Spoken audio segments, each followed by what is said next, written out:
Raymond Bell had been assigned my dead husband's chair. I knew it before anyone said it out loud. His name was printed on the reception schedule beside Table 1, Seat 4, the place Peter had chosen 9 months before he died, when the wedding was still sketches on Melissa's yellow legal pad and arguments about chicken versus salmon. Raymond was Melissa's father. Peter was Adam's. I held the schedule between both hands and asked my son, "Who has your father's place at the wedding?" Adam didn't even look at the paper. Her father.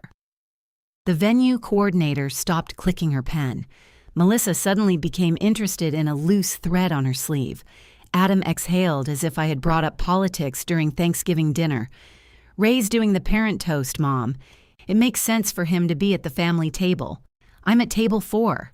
You're with Aunt Denise and Dad's family. Your father's family." That's what I said. The ballroom was empty except for the 5 of us, but I had the strange sensation that everyone in the finished room had turned to stare. Hundreds of future guests, already seated, already knowing something I had been too foolish to notice. There was no mistake in the seating chart. The mistake was me. The venue coordinator's name was Chloe, and she wore a headset despite the fact that there was no event happening and no one to communicate with except us. She had the particular brightness of a person whose job required her to prevent emotion from damaging rental property. "We can absolutely revisit the table configuration," she said. "Nothing is locked until Thursday morning." "The configuration is fine," Adam said. Chloe gave him a tiny professional smile. "Perfect." Melissa touched his arm. "Maybe we could move Nora to table 1. There isn't room." "We could make room. Then your mother's boyfriend ends up at a different table, and we've already been through that." Raymond cleared his throat. He was a broad man with silver hair and a deep voice that always sounded prepared to lead a sing-along. "I can sit wherever you put me. Just give me access to the breadbasket." It was a kind offer delivered as a joke, which made it impossible to accept without becoming the humorless widow who had caused trouble over a chair. Adam pointed toward the diagram taped to the wall. "This isn't about one seat. Ray has to be near the microphone. He's welcoming everyone, then he's doing the toast, and he and I need to leave together for pictures during cocktail hour." I looked down at the schedule again. Raymond's name appeared 4 times. Father of the bride, family welcome, parent toast, photographs with bride and groom. Peter's name appeared once. Memorial display delivered to foyer by 3 p.m. I had spent 3 evenings choosing the picture for that display.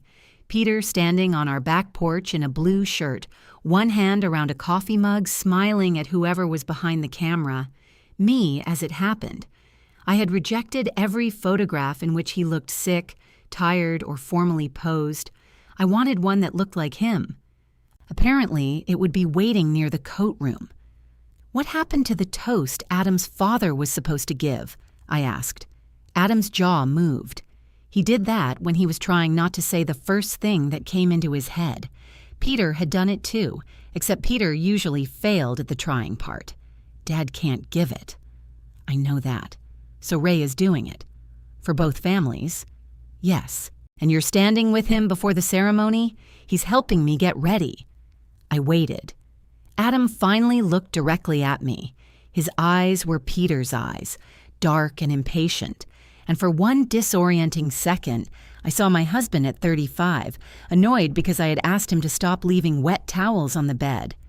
"Ray has stepped up," Adam said. The sentence settled over the room. Raymond looked at the floor. Melissa said, "Adam." "What?" "He has. He's been there for us through this entire process." I thought of the 200 welcome bags stacked in my dining room, the guest addresses I had tracked down from Peter's cousins, the hotel reservations I had corrected after Melissa accidentally sent everyone the weekday booking code, the florist's sample vases in my garage, the rehearsal dinner menu in my purse. I folded the schedule once, carefully, along the center. Chloe said, "Why don't we continue with the room flow and circle back?" "No," I said. "We should keep going." Adam gave me a wary look. I smiled at Chloe. "What's next?" She recovered beautifully. The West Foyer. We walked out of the ballroom in a line that told the entire story. Chloe first, moving quickly. Melissa beside her, nodding as Chloe described cocktail tables. Adam and Raymond behind them. Me last, carrying my purse, the folded schedule, and a canvas tote full of ribbon samples Melissa had asked me to bring. The West Foyer had high windows and a wall of gray stone meant to look old. Chloe showed us where guests would collect escort cards, where the signature drinks would be served, and where the memorial display would stand. It was a narrow table between the coat room entrance and the restrooms. "There will be candles," Melissa said to me softly. "Real ones? Battery. Peter would be honored." She winced. That was mean of me. Peter would have laughed, which didn't make it less mean. I touched the edge of the little table. It wobbled. Chloe crouched immediately. "We'll have maintenance address that." "You may want to," I said. He was a heavy man. Raymond coughed into his fist. I couldn't tell if he was hiding a laugh or horror. With Raymond, both were possible. Adam stepped close enough that only I could hear him. "Can you please not do this here?" "Do what?" "Make everything about Dad." I turned to him. "We're standing at his memorial table." "You know what I mean." I did. He meant I was supposed to provide Peter in small, tasteful amounts. 1 framed photograph, 1 battery candle. No grief large enough to interfere with the room flow. Chloe rose and smoothed her black slacks. "The rehearsal dinner materials can be stored in the conference room starting Thursday afternoon." "Those are at Mom's," Melissa said. "Most of them," I said. Adam glanced toward the tote on my shoulder. "And the welcome bags. And the place cards," Melissa added. "And the bathroom baskets." "The cufflinks are there too," Adam said. "Right?" I looked at him. "The ones for the groomsmen. You said you put them in Dad's dresser so they wouldn't get mixed up with the favors. I remember where I put them." "Good."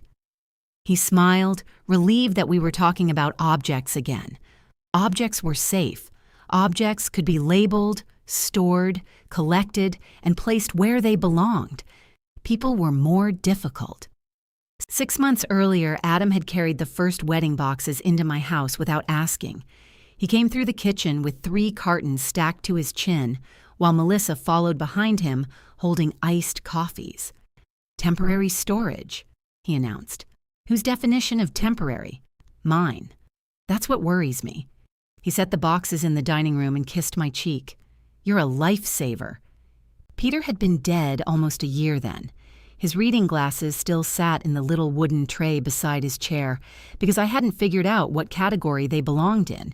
Keep, donate, throw away, none of those seemed designed for reading glasses with 1 bent arm. The wedding boxes went around the dining table at first, then under it, then on it. Within a month, I was eating my breakfast at the kitchen counter because the table had disappeared beneath tissue paper, printed napkins, unfinished favors, and a cardboard sign that said, "Love is sweet" in gold lettering. Peter would have hated that sign. He liked pie and distrusted slogans. Still, I liked having the work. I liked Melissa sitting at my table with her shoes kicked off, counting ribbons while telling me stories about her mother's boyfriend trying to teach himself ballroom dancing. I liked Adam opening the refrigerator without asking and complaining that I never bought good mustard. Sometimes, for an hour or 2, the wedding made the house feel occupied instead of haunted. I mistook occupation for inclusion. At the venue, Chloe led us from the foyer to the covered terrace. Rain tapped against the clear plastic panels. Beyond them, rows of white chairs faced an arbor wrapped in fake greenery for someone else's wedding. "Ours will be real," Melissa said. "Eucalyptus and white roses." "It'll look great," Raymond said. Adam stood beside him, both men with their hands in their pockets. Peter had been supposed to stand with Adam before the ceremony. That had been Adam's idea, back when Peter was still strong enough to complain about formal shoes. No best man pep talk, Adam had said. Just 10 minutes with his father and a glass of good bourbon. Peter bought the bourbon the next day. The bottle was still unopened in my pantry. Chloe described the procession. Raymond would walk Melissa down the aisle. Then, during the recessional, he would join Adam and Melissa for an immediate family photograph before guests entered cocktail hour. "What about Nora?" Raymond asked. Chloe consulted her clipboard. "Nora will be escorted to her seat before the processional." "By who?" I asked. "An usher." "Which one?" Adam said. "Does it matter?" "No. I'm curious which man I've never met will be taking your father's place for that." His face changed. Melissa closed her eyes for half a second. "Nora," Raymond said gently, "nobody is trying to take Peter's place. That's good to know." "Mom, stop." "No one can replace him," Raymond continued. "I'd never claim otherwise." I believed him. That was the trouble. Raymond wasn't cruel. He was standing where Adam had invited him to stand. If someone opened a door, it was not a crime to walk through it. Adam rubbed both hands over his face. "I need a father at my wedding, Mom, not an empty chair." Rain rattled against the terrace roof. Something in me became very still. Melissa whispered his name, but he kept looking at me as if he had finally said the sensible thing everyone else was afraid to say. I nodded once. "All right." Adam's shoulders lowered. Chloe glanced at the clock on the wall. "Should we look at the getting ready suites?" "You should," I said. I handed Melissa the canvas tote. She took it automatically. "Aren't you coming? I've seen enough." Adam followed me back through the foyer. His shoes struck the stone floor harder than necessary. "Mom," I kept walking. "Mom, wait." At the ballroom doors, I stopped. He lowered his voice. "We're a week from the wedding. I know the date. You can't get offended by every practical decision. I'm not offended by every decision. It's a chair." "No," I said, "it isn't." A muscle tightened in his cheek. "So what now? You're not coming." Behind him, Melissa and Raymond had stopped at the edge of the foyer. Chloe was pretending to examine her clipboard. "I'll be there," I said. "I'll sit at table 4 with your father's family. I'll smile for whatever photograph they put me in. I will not ruin your wedding." "Then what's the problem?" That question hurt more than his answer inside the ballroom. I opened my purse, took out the rehearsal dinner folder, and handed it to him. "The restaurant contact is clipped inside. Final count is due tomorrow. The welcome bags are finished except for 12 ribbons. Everything else is labeled in my dining room." He stared at the folder. "What are you saying?" "I'm saying I'll attend as a guest. You're my mother. I was under that impression. Here we go." "No, Adam, here you go. The seating chart is final, the schedule is final, and apparently your family is final. So you don't need me managing the edges anymore." Melissa came closer. "Nora, we do need you." "For what?" She opened her mouth, then looked down at the tote I had just given her. It was almost funny. I kissed her cheek because none of this changed the fact that I cared for her. Then I walked out into the rain without an umbrella. By the time I reached home, my hair was plastered to my forehead and my good shoes made a wet sucking sound on the kitchen floor. The dining room was exactly as I had left it. Boxes against the wall, place cards in alphabetical rows, silver ribbon curling across Peter's old chair. I stood there dripping and looked at all the evidence of how necessary I had been. My phone buzzed. Adam had sent one sentence. "Don't forget, I need Dad's watch Thursday." I read it twice. Then I walked upstairs, opened Peter's dresser, and lifted the watch from the folded handkerchief where I had kept it since the funeral. For the first time, I asked myself why Adam believed every piece of his father was his to take, except the grief. The watch was heavier than I remembered. It had a steel band, a dark face, and one thin scratch across the crystal from the time Peter tried to repair our garbage disposal without turning off the power. The shock knocked him backward into the cabinet. He was fine, but he told everyone the scar came from a domestic electrical incident because that sounded less embarrassing than admitting he had ignored both the breaker and his wife. I had given it to him for our 20th anniversary. He wore it to work, to funerals, to cut the grass. By the time he became sick, the links had polished smooth where they rested against his wrist. I fastened it around my own wrist. It hung loose and cold against my skin. My phone buzzed again. "Did you see my text?" I set the phone face down on the dresser. Peter's side of the room still looked inhabited if I didn't stare too closely. His shirts hung in the closet. A pair of brown shoes waited beneath them, toes pointed toward the bed. I had removed the medical equipment, the plastic pill organizers, and the stack of absorbent pads the hospice nurse had left behind. Those things had been easy. They announced themselves as temporary. The rest had become part of the architecture. I sat on the edge of the bed and listened to rain work against the windows. Downstairs, the phone began to ring. Adam always called after 2 unanswered texts. The first text was information. The second was impatience. The call was his belief that I had somehow failed to notice him. I let it ring until voicemail picked up. Then it rang again. On the third call, I answered. What? There was a pause.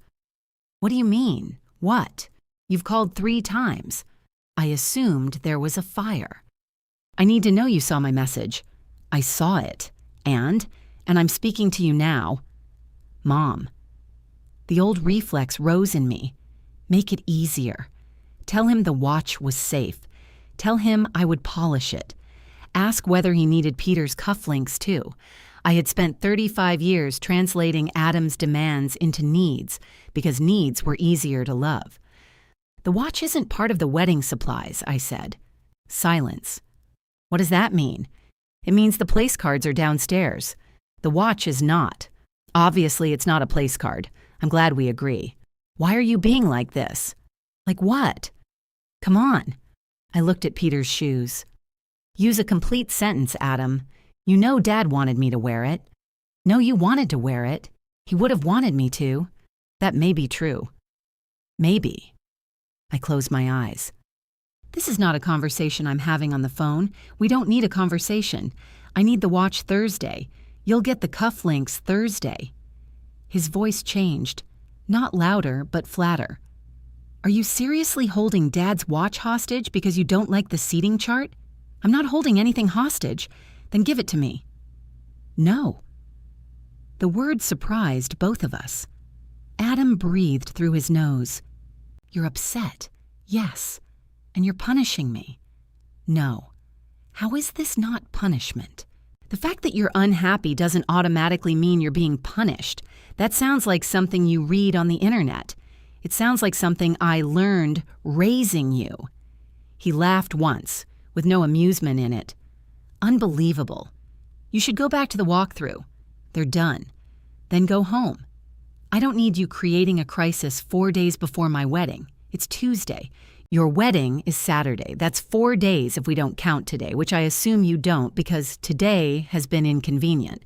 Do you hear yourself? Very clearly. He ended the call. I sat there until the watch warmed against my skin. Then I took it off, wrapped it in Peter's handkerchief, and put it at the back of my underwear drawer. It was not a clever hiding place. It was my bedroom, not a bank vault. But Adam had not opened one of my drawers since he was 12 and looking for Christmas presents. I went downstairs and ate 3 crackers over the sink. The dining room waited. There were 78 welcome bags lined in rows, each one stuffed with bottled water, pretzels, 2 wrapped mints, and a folded card listing the weekend schedule. I had tied navy ribbon around 66 handles. 12 remained. I pulled out a chair and finished them. It took 40 minutes. That irritated me more than if it had taken all night. 40 minutes was nothing. 40 minutes was why people kept asking me to do things. Each favor was small enough to make refusal seem petty. Only when I looked at them all together did I see that my dining room had been converted into evidence. At 8:15, headlights swept across the front windows. Melissa knocked, instead of using the spare key I had given her for wedding errands.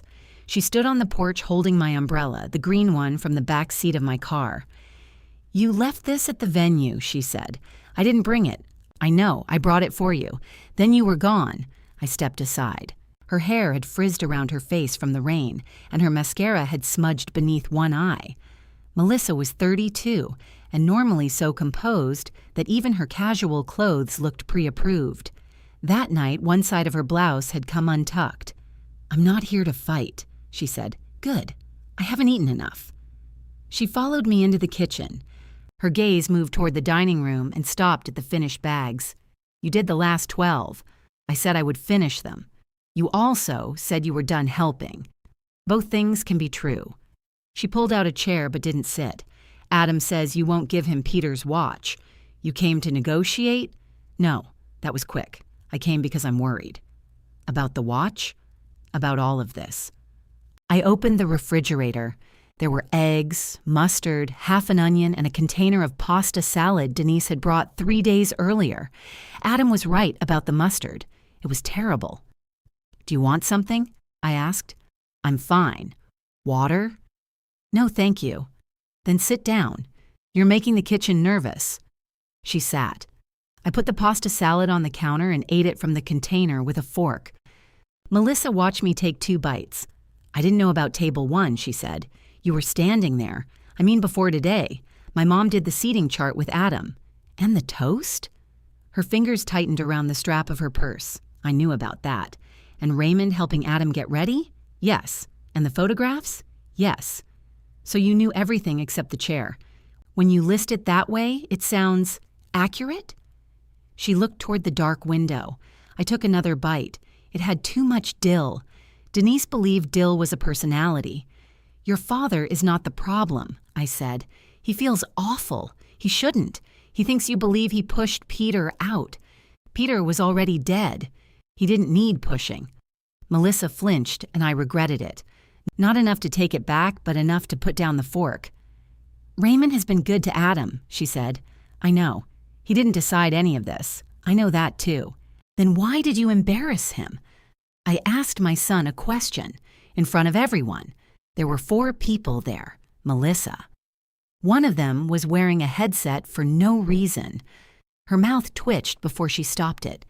That tiny almost smile made the room less sharp. I leaned against the counter. "Why is Raymond giving the welcome for both families?" Adam asked him. "Why?" "He thought it would be simpler. For who?" She didn't answer. I picked up the pasta salad again, then changed my mind and put the lid on it. "Peter was difficult near the end," Melissa said carefully. I stared at her. She raised both hands. "I loved him. I did. But he and Adam fought every time they talked. Raymond doesn't push. He doesn't criticize. If Adam says he wants to do something, Dad says, 'Sounds great. How can I help?' Peter thought help sometimes required honesty. Sometimes Peter thought honesty required a hammer. That was true enough that I had no immediate defense. Peter could turn concern into accusation before breakfast. He had loved Adam fiercely and still managed to make him feel inspected. A missed oil change became evidence of poor judgment. A job change became a referendum on character. Even the wedding had started with Peter asking why they needed to spend used car money on one Saturday. "He wasn't easy," I said. "No, he was still Adam's father." "I know. Does Adam?" Melissa's face changed. Whatever answer she had prepared disappeared. "He misses him," she said. "That isn't what I asked." She stood. "I should get the bags into the car. I'll help you carry them to the porch." "You don't have to." "I know." We moved the bags 6 at a time, then the place cards, the bathroom baskets, and 2 boxes of table numbers. I pointed out the folder containing hotel contact information and the plastic bin with emergency sewing supplies. Melissa wrote everything down in her phone. At the bottom of the last box, she found a bundle of navy fabric. "What's this?" "Pocket squares. I thought those were with the suits. These are extras because Raymond said someone always spills something before a wedding." She held one against her palm. "He says that about every event. He may be right." At the front door, she hugged me. It caught me off guard. My arms remained at my sides for a moment before I put them around her. "I don't want you to feel like a guest," she said into my shoulder. I looked past her at the boxes filling the porch. "Then don't treat me like staff." She let go. When her car was loaded, she stood beside the open driver's door. "You are still coming to the rehearsal dinner, right?" "As a guest. Your name is on the reservation. So is yours. You were going to say something." "I was going to welcome Peter's relatives. Raymond can do that now. He's welcoming everyone." "That isn't what he wanted." "No," I said. It's what Adam wanted." She drove away slowly. The next morning, Denise called before 9. She did not bother with hello. "What did you do?" "I was standing in the garage looking for packing tape. I gave birth in 1990. Since then, I've done quite a lot. You'll need to narrow it down." "Adam called me." "Of course he did. He says you're refusing to give him Pete's watch." Denise was Peter's younger sister and the only person who had called him Pete without being corrected. She had the same square hands he did, the same suspicious relationship with apology, and an even stronger commitment to unnecessary dill. "I am. It's his wedding. I've been informed. Nora, he wants something of his father's with him. He also wants his father kept on a folding table by the restroom. That's not fair. No, it isn't." She sighed so forcefully I moved the phone away from my ear. "Peter would want Adam to have that watch." "Did he tell you that?" "He didn't have to. Convenient. Don't turn this into one of your quiet wars." I found the tape behind a box of extension cords. "My quiet wars? You know exactly what I mean. You never yell. You just get very calm and make everyone feel like they've failed a test they didn't know they were taking." I leaned against the workbench. That sounded like Peter. It also sounded enough like me to hurt. "Adam knew the test," I said. "It is one day, Nora." "No, the wedding is one day.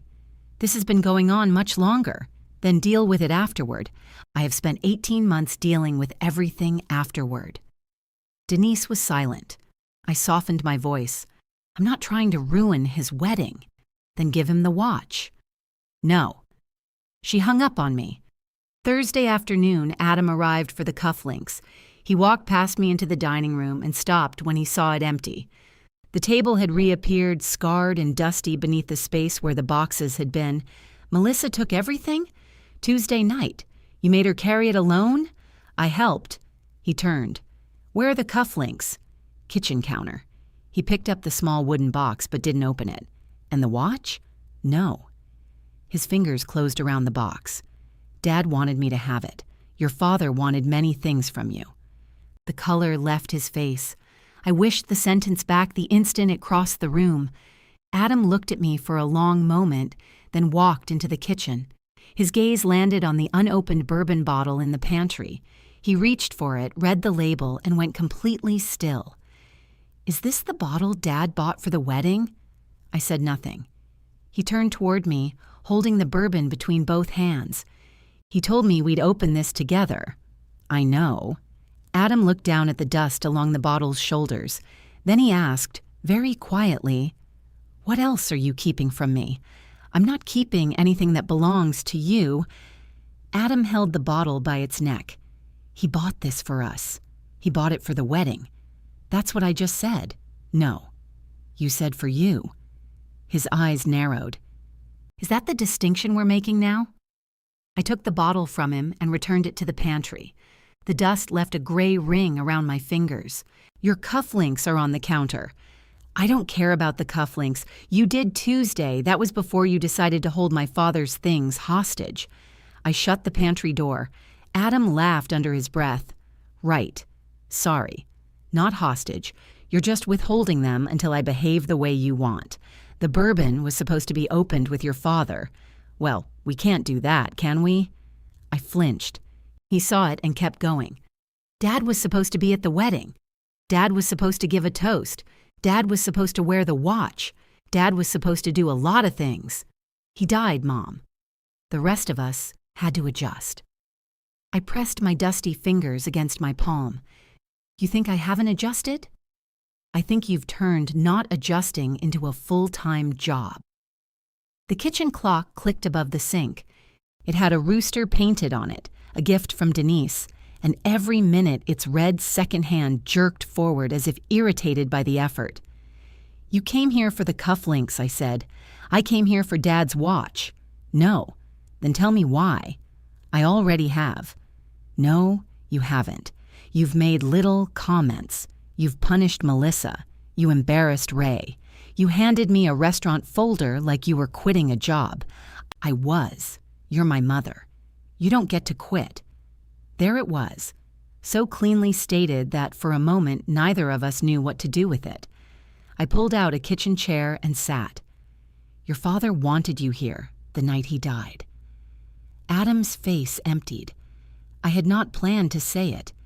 For 18 months I had kept that night folded small, tucked away with the parts of Peter's illness nobody needed to touch. But anger had made me careless, and once the sentence was in the room, I could not make it polite. Adam put the cufflink box down. "What does that have to do with the watch?" "Nothing." "Then why did you say it?" "Because you keep telling me what your father would have wanted." His mouth tightened. "I called." "You called after midnight. I called before that. You sent a text at 9:20. I was at work. You were at a retirement party. It was my boss's retirement party. I couldn't walk out in the middle of it. You could have. You told me he was stable. He had been stable that afternoon. You said there was no emergency. I said I didn't know." Adam stepped back from the counter as if the kitchen had shifted beneath him. The last week of Peter's life had trained all of us to speak in weather reports. Better today. Rough night. Breathing easier, not eating much. We used mild words because the accurate ones were too large to carry through ordinary conversations. That evening, Peter had woken around 7 and asked where Adam was. "He said he was coming?" Peter had asked. "I told him you were coming," I said. Adam stared at me. "You told Dad that?" "Yes, but I never said I was." "I know." "Why would you do that?" "Because he kept asking." "So you lied to him?" "Yes." He dragged both hands over his face. I saw Peter in that gesture too. I was beginning to resent how often the dead borrowed the bodies of the living. At 10:30, he asked again. I said, "I told him you had been delayed." "Stop." At 11, he couldn't talk anymore. "Mom, stop. I called you at 11:12. My phone was in my coat. You called back at 12:18. You told me he was asleep. He was. You told me the medication meant he wouldn't know if I came." I looked at the rooster clock. Adam's voice dropped. "You said he didn't know who was there. I said he was heavily sedated. You said it didn't matter if I waited until morning. No. You asked if it mattered, and I said I didn't think so." "That's the same thing." "It isn't. It was to me." He gripped the edge of the counter until his knuckles whitened. I remembered sitting beside Peter while the room filled with the mechanical hush of the oxygen machine. I had held his hand and told him Adam was on his way even after I knew Adam had gone home. I had been angry at both of them, Peter for leaving, Adam for not coming. Myself for caring which of them was more wrong while my husband was dying. "He died at 3:40, Adam said. "Yes." "You called me at 4. "Yes." "And when I asked if he knew I wasn't there, you said no." "I didn't know. You said no. You were crying. So you lied to me too." I nodded. He turned away. I wanted to stand and touch his shoulder. I knew exactly where my hand would go, just below the seam of his jacket. I also knew he would step away. "You let me believe he never asked for me," he said. "I thought I was protecting you. From what? From this." He spun around. "No, you were protecting yourself. If I knew, I could have asked why you didn't tell me it was that bad. I did tell you. You said stable. At noon. You always do that. You give half an answer, then act like everyone else failed to read the hidden part. That's not fair, isn't it?" His voice cracked on the final word. He looked furious about it. I folded my hands in my lap because they had begun to shake. "You saw my calls," I said. "Yes. You knew he was dying. I knew he was sick. You knew. Then why did you lie?" The question struck with enough force that I could not answer immediately. Because Peter had asked me to. Because he had squeezed my hand and tried to say Adam's name. Because I could not bear for my son to carry the same picture I did. Because I had wanted to punish him and forgive him at the same time, and lying had somehow felt like both. "I don't know," I said. Adam looked almost disappointed. He picked up the cufflink box. "The watch was never about Dad, was it?" I stood. "Don't tell me what my husband is about. He was my father." "Then why can't his name appear at your wedding?" Because I don't want the worst thing that ever happened to me sitting at every table." The words came out so loudly the rooster clock seemed to stop. Adam lowered his voice. "I am trying to get married. I'm trying to have one day that isn't measured against who didn't live long enough to see it. You can have that day." "Apparently not with you there." I went still. He looked down. For 1 second, I thought he might take it back. Instead, he walked out with the cufflinks. The front door slammed hard enough to rattle the framed photographs in the hallway. He left the bourbon in the pantry. I did not hear from him Friday morning. Melissa texted at 11 to confirm I was still attending the rehearsal dinner. I answered yes. She sent back a red heart, deleted it, then replaced it with thank you. I wore black slacks, a cream blouse, and the pearl earrings Peter gave me after apologizing for forgetting our 25th anniversary. He had presented them in a drugstore bag with a sympathy card because it was the only card he could find after 9 at night. The private room at Bellini's had been decorated with navy napkins, low white flowers, and small gold frames holding photographs of Adam and Melissa. I arrived 4 minutes after the stated time. That may not sound like rebellion. I had arrived early to every family function since the first Bush administration. 4 minutes late was practically arson. Raymond was near the bar with Melissa's mother, Carol, and Carol's boyfriend, Vince. Carol wore a green dress and the expression of someone prepared to enjoy herself unless formally prevented. Vince had a mustache that made every emotion look skeptical. Melissa hurried over. "You came."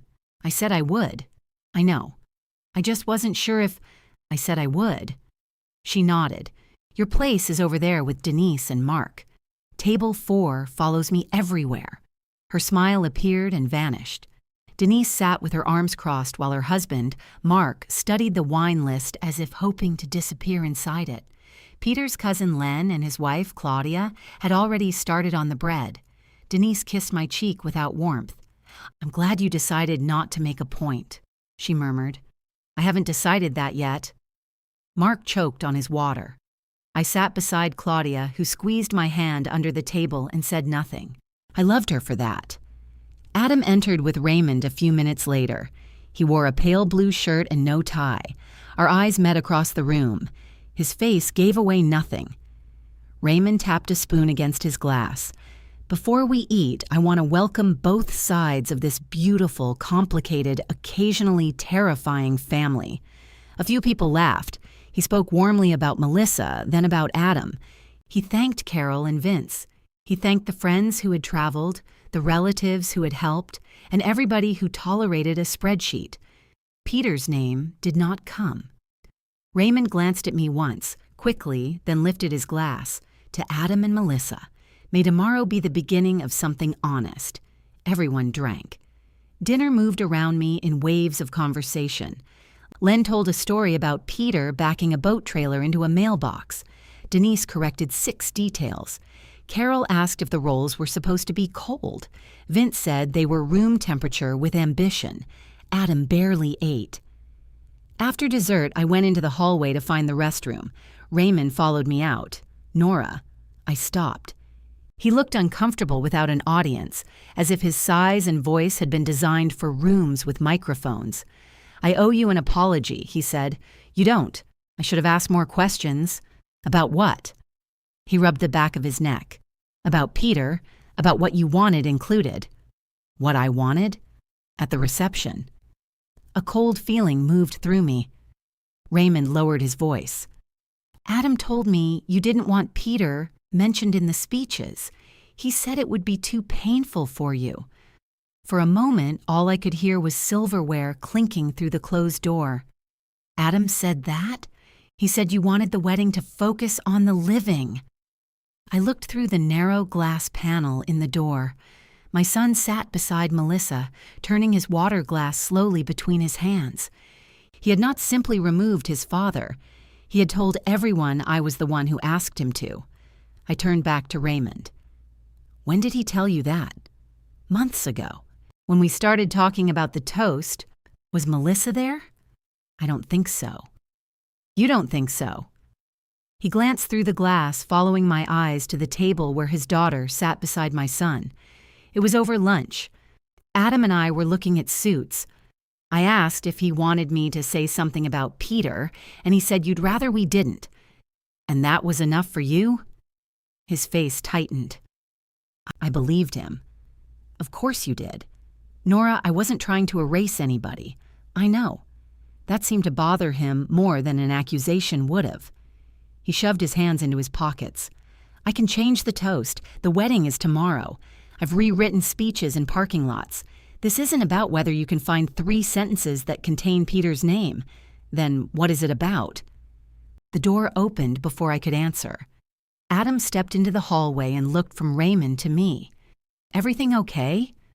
Raymond took his hands out of his pockets. I told your mother what you said about the toast. Adam's eyes moved to mine. I waited for surprise, shame, some sign that he understood the size of what he had done. What I saw was irritation. Not here, he said. Raymond looked over his shoulder at the closed door. We are literally not in the room. You know what I mean? Yes, I said. He does. You always expect people to know what you mean after you've said something else. Adam's nostrils flared. Can we not do this tonight? You told Raymond I didn't want your father mentioned. You said you didn't want a big memorial. That is not the same thing. You said an empty chair would be morbid. I said your father was not an empty chair. Raymond looked between us. Months earlier, Melissa had shown me a page of memorial ideas, a candle, a reserved seat, a little chalkboard sign that said, "We know you'd be here today if heaven weren't so far away."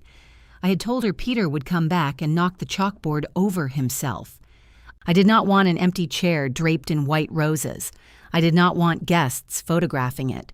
I did not want my husband turned into wedding decor while the people who loved him were expected to call that inclusion. I had said I would rather they mention him naturally. Adam had apparently heard something more useful. You knew what I meant, I said. I knew you didn't want Dad's death hanging over the wedding. His death and his life are not the same thing. To you, maybe. The cruelty of that sentence took a second to land. Raymond said, "Adam, that's enough." Adam turned on him.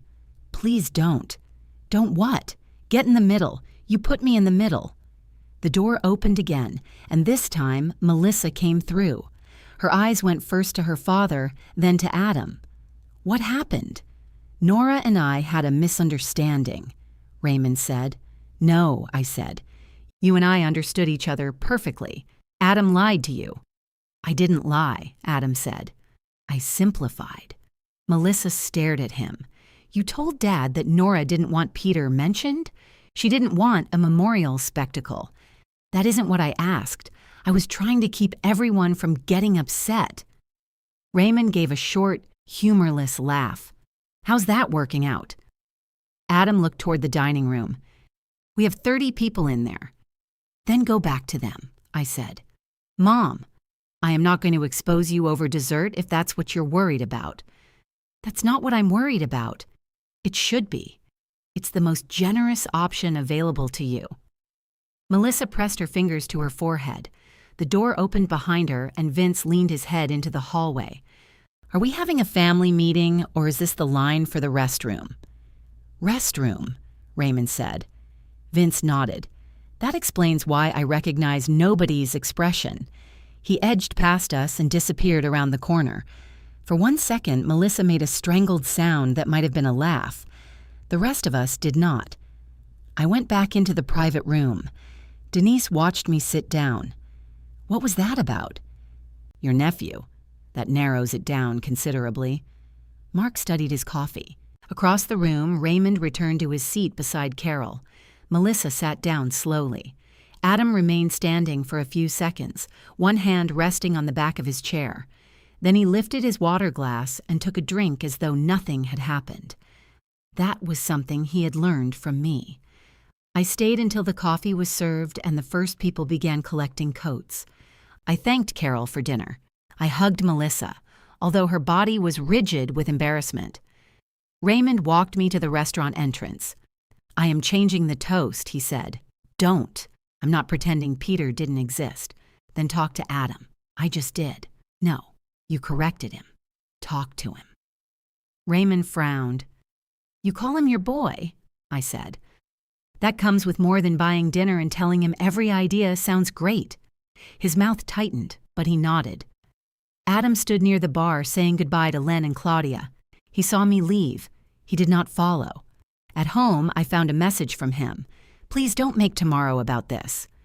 I set the phone on the kitchen counter and went upstairs. My wedding dress hung on the closet door in a zippered garment bag.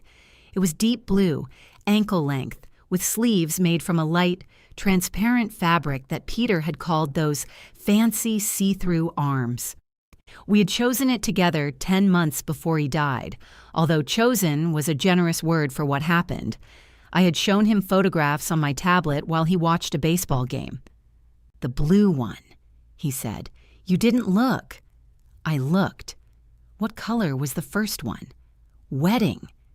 He had finally paused the game and studied all 6 dresses with exaggerated seriousness. He disliked the beige because it made the model look like a tasteful lampshade. He said the green was trying too hard and the silver one looked itchy. Then he tapped the blue. That one looks like you. I ordered it the next morning. I took it out of the garment bag and held it against myself in the mirror. The woman reflected there looked older than the one who had bought it. Not dramatically older. No movie transformation. Just softer around the jaw, more tired around the eyes, and less willing to pretend she hadn't heard something. My phone rang downstairs. I knew it was Adam before I looked. I answered. Did you get my text? He asked. Yes. And I have no intention of making your wedding about our argument. It's not just our argument now. You brought Ray and Melissa into it. You brought Raymond into it when you used me as an excuse. I was trying to protect you. From hearing your husband's name. From sitting there while everyone talked about him. You mean from crying, he was silent. You're afraid I'll cry at your wedding, I said. I don't want you hurting. That is a lovely way to describe wanting me quiet. That's not fair. I may cry tomorrow, I may not. I'm not a sprinkler system, Adam. You don't have to design the room around the possibility. He sighed. Can we just get through one day? We can. Without a confrontation? Yes. Without you leaving early? I never promised that. Mom, I'll attend the ceremony. I'll attend the reception. I'll behave graciously. I will not stay until midnight to prove I love you. What about the family pictures? I'll be where the photographer tells me. And the watch? No. He went quiet again. Good night, Adam. Dad did want me there, he said. My hand tightened around the phone. What? That night. He actually asked for me? I sat on the edge of the bed. Yes. Was he angry? No. Did he say anything else? I saw Peter against the white pillow, lips dry, eyes opening each time footsteps passed in the hall. He said your name. How? What do you mean? How? Was he asking where I was? Was he upset? I can't do this on the phone the night before your wedding. You're the one who brought it up, I know. Then answer me. He wanted you there. That's all I know. It was not all I knew, but it was the most I could give without falling back into that room. Adam breathed into the phone. Finally, he said, okay. Then he hung up. I slept badly. At 7 the next morning, Melissa texted to ask if I knew where the florist pins were. I told her they were in the clear sewing box, which was now in her possession. At 7:20, Adam asked whether I had the garment steamer. I told him I did not. At 8, Carol called because the hotel had delivered Raymond's suit to the wrong room. I gave her the front desk manager's extension, then reminded myself that I no longer worked there. At 9:15, Denise knocked on my door carrying 2 coffees and a white bakery bag. She looked me up and down. I was still wearing my robe. You're not dressed. The ceremony is at 4. You're usually dressed for an event while the invitations are still at the printer. I'm trying something new. She came in without waiting to be invited. I brought scones. Do they have dill? One time, Nora, you put dill in macaroni and cheese. It needed color. She set the coffees on the dining table, then stopped. The room was empty. No wedding bags, no boxes, no ribbons. Only the table, 6 chairs, and a pale rectangle on the wall where I had removed a framed print to make room for supplies. Denise put down the bakery bag. "You really did all of it," she said. "Apparently not enough to earn table 1. She gave me a warning look, but there was less certainty in it than before. "Adam told Raymond I asked them not to mention Peter," I said. Her face changed. "He what?" He simplified. Denise pulled out a chair. I sat across from her and told her what Raymond had said. For once, she listened without interrupting. When I finished, she opened the bakery bag and pushed a scone toward me. "He always hated public speaking," she said. "Who?" "Pete. He practiced the toast for your anniversary party in my kitchen 4 times, then told everybody he made it up on the spot. I knew that, you did not. He left his note cards in his jacket." Denise smiled despite herself. We sat quietly. Then she said, "You still should have given Adam the watch." I laughed. "What?" "I can think he behaved badly and still think you're behaving badly. That is why no one enjoys talking to you. Pete did. Peter enjoyed arguing with parking signs. That too." She helped me zip the blue dress that afternoon. When we arrived at the venue, she walked beside me through the west foyer. Peter's photograph stood on the narrow table near the coat room. 2 battery candles flickered beside it, and someone had added a small vase of white roses. The frame was crooked. I reached out automatically, then stopped myself. Denise straightened it. A young usher approached us with a nervous smile. "Mrs. Mercer? I'm supposed to escort you to your seat." Behind him, through the open ballroom doors, Raymond stood beside Adam near the front row. Adam looked at me. For the first time in his life, I let him see me arrive without rushing forward to reassure him. The usher offered me his arm. He was a young man in a suit that had been tailored too tightly across his shoulders. But he was unmistakably an adult, with a wedding ring and a faint line between his eyebrows that suggested he already understood what families could do to formal occasions. "I'm Daniel," he said. "Nora." "I know. That puts you ahead of me." I had no idea who was taking me down the aisle. His smile became uncertain. "I'm a friend of Adam's from work. Then I've probably heard about you. Nothing good, I hope." That saved him. I took his arm. As we passed Adam, he shifted toward me. For an instant, I thought he might leave Raymond and come over. Instead, his hand went to the front of his jacket, checking the button. He wore Peter's cufflinks. His wrist was bare. The absence of the watch was so small no one else would have noticed it, which was exactly the size I wanted my victory to feel. Not like victory at all. Daniel walked me to the first row on the groom's side. A small card marked Mother of the Groom had been placed on the aisle seat. Denise sat beside me. "So they didn't put you in the parking lot," she whispered. "Ceremony's not over. Behave. You came to the wrong wedding." Soft music played while guests found their seats.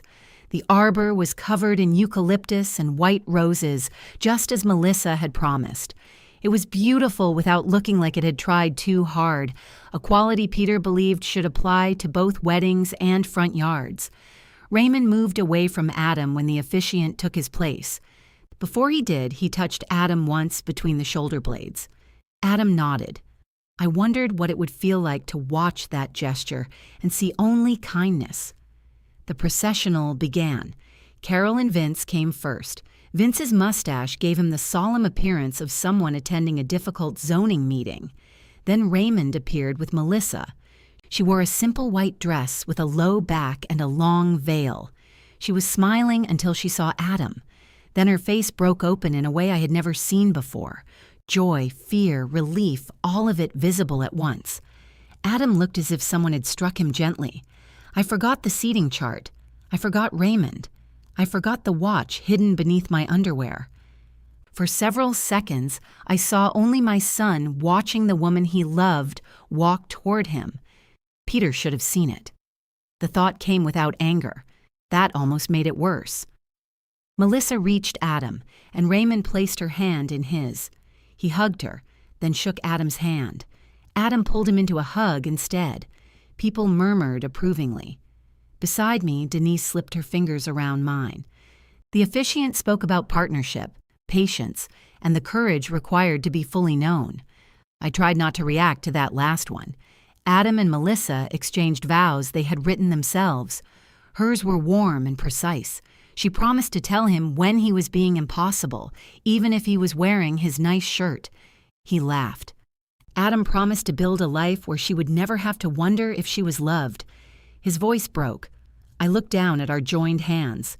Peter's wedding ring pressed against my finger from where I wore it beside my own. When they kissed, everyone stood. I stood too. I clapped until my palms hurt. The photographer began issuing orders before the last guest had reached the cocktail tables. Immediate family, stay close. Everyone else, West Foyer. Denise kissed my cheek and left with the crowd. Melissa's photographer was a woman named Tara who wore 2 cameras and the expression of a battlefield commander. Bride's parents, right side. Groom's family, left. Dad next to Melissa. Mom next to Dad. Carol took her position beside Raymond. Tara looked at me. And Groom's dad? The question was not cruel. That did not stop it from moving through the group like a dropped glass. Adam said, "He passed away." Tara's face softened. "I'm sorry. It's okay," he said. It was the answer people gave because there was no time for the true one. She placed me beside Adam, but then needed to fit Carol, Vince, Raymond, Denise, Mark, and the rest of the immediate family. Every adjustment shifted me farther left. "Perfect," Tara said. "Everybody squeeze in." Raymond stood beside Melissa with one arm around her. Adam stood between Melissa and me, his shoulder touching mine. I was not quite at the edge, but close enough that I could see empty garden beyond Mark's sleeve. "Look here," Tara called. I smiled. Beautiful. One more. After the 3rd photograph, she asked for just the couple with both sets of parents. Again, I went to Adam's side. Carol and Raymond stood beside Melissa. Vince started to step away. "Stay," Carol said, grabbing his sleeve. Tara frowned at the arrangement. "Can we get someone on the groom's side to balance?" Raymond glanced at me.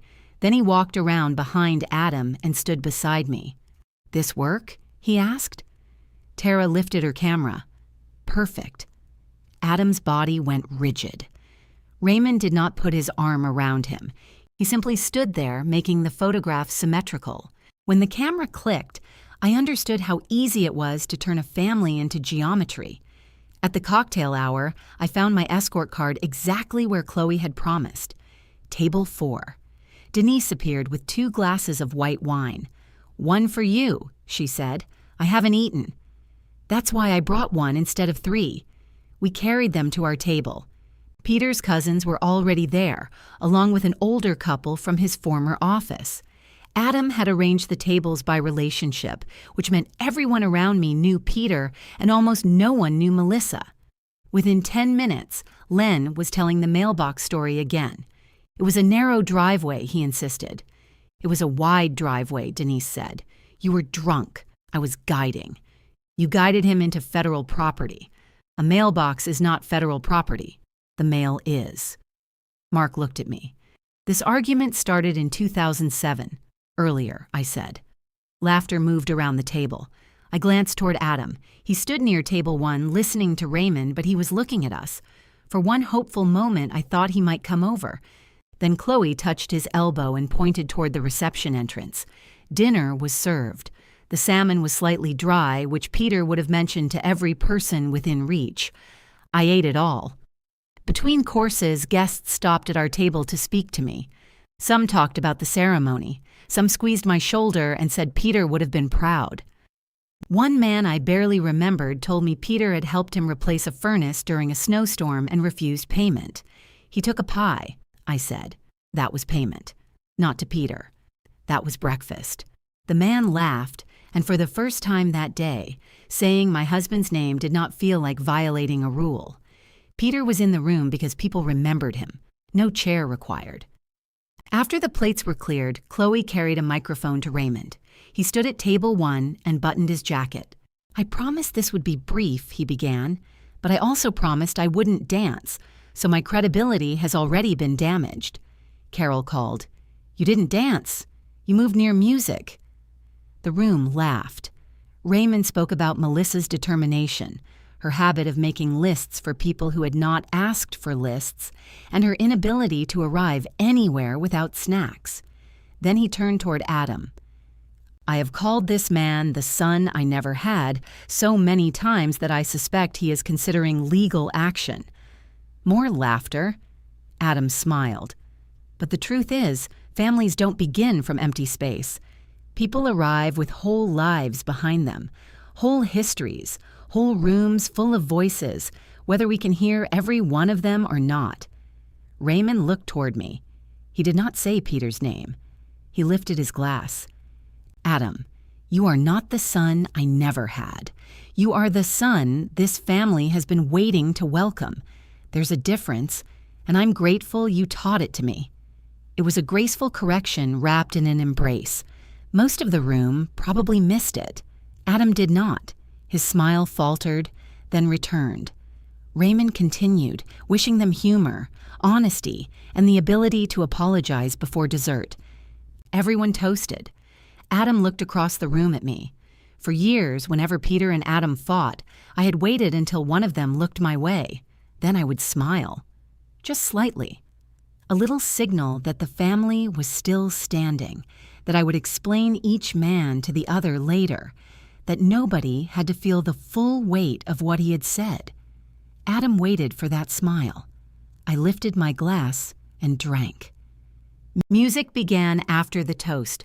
The first dance was followed by Raymond and Melissa. Carol cried openly. Vince handed her a napkin, then kept one for himself. When the song ended, the disc jockey announced the mother-son dance. I looked at Adam. No one had mentioned it to me.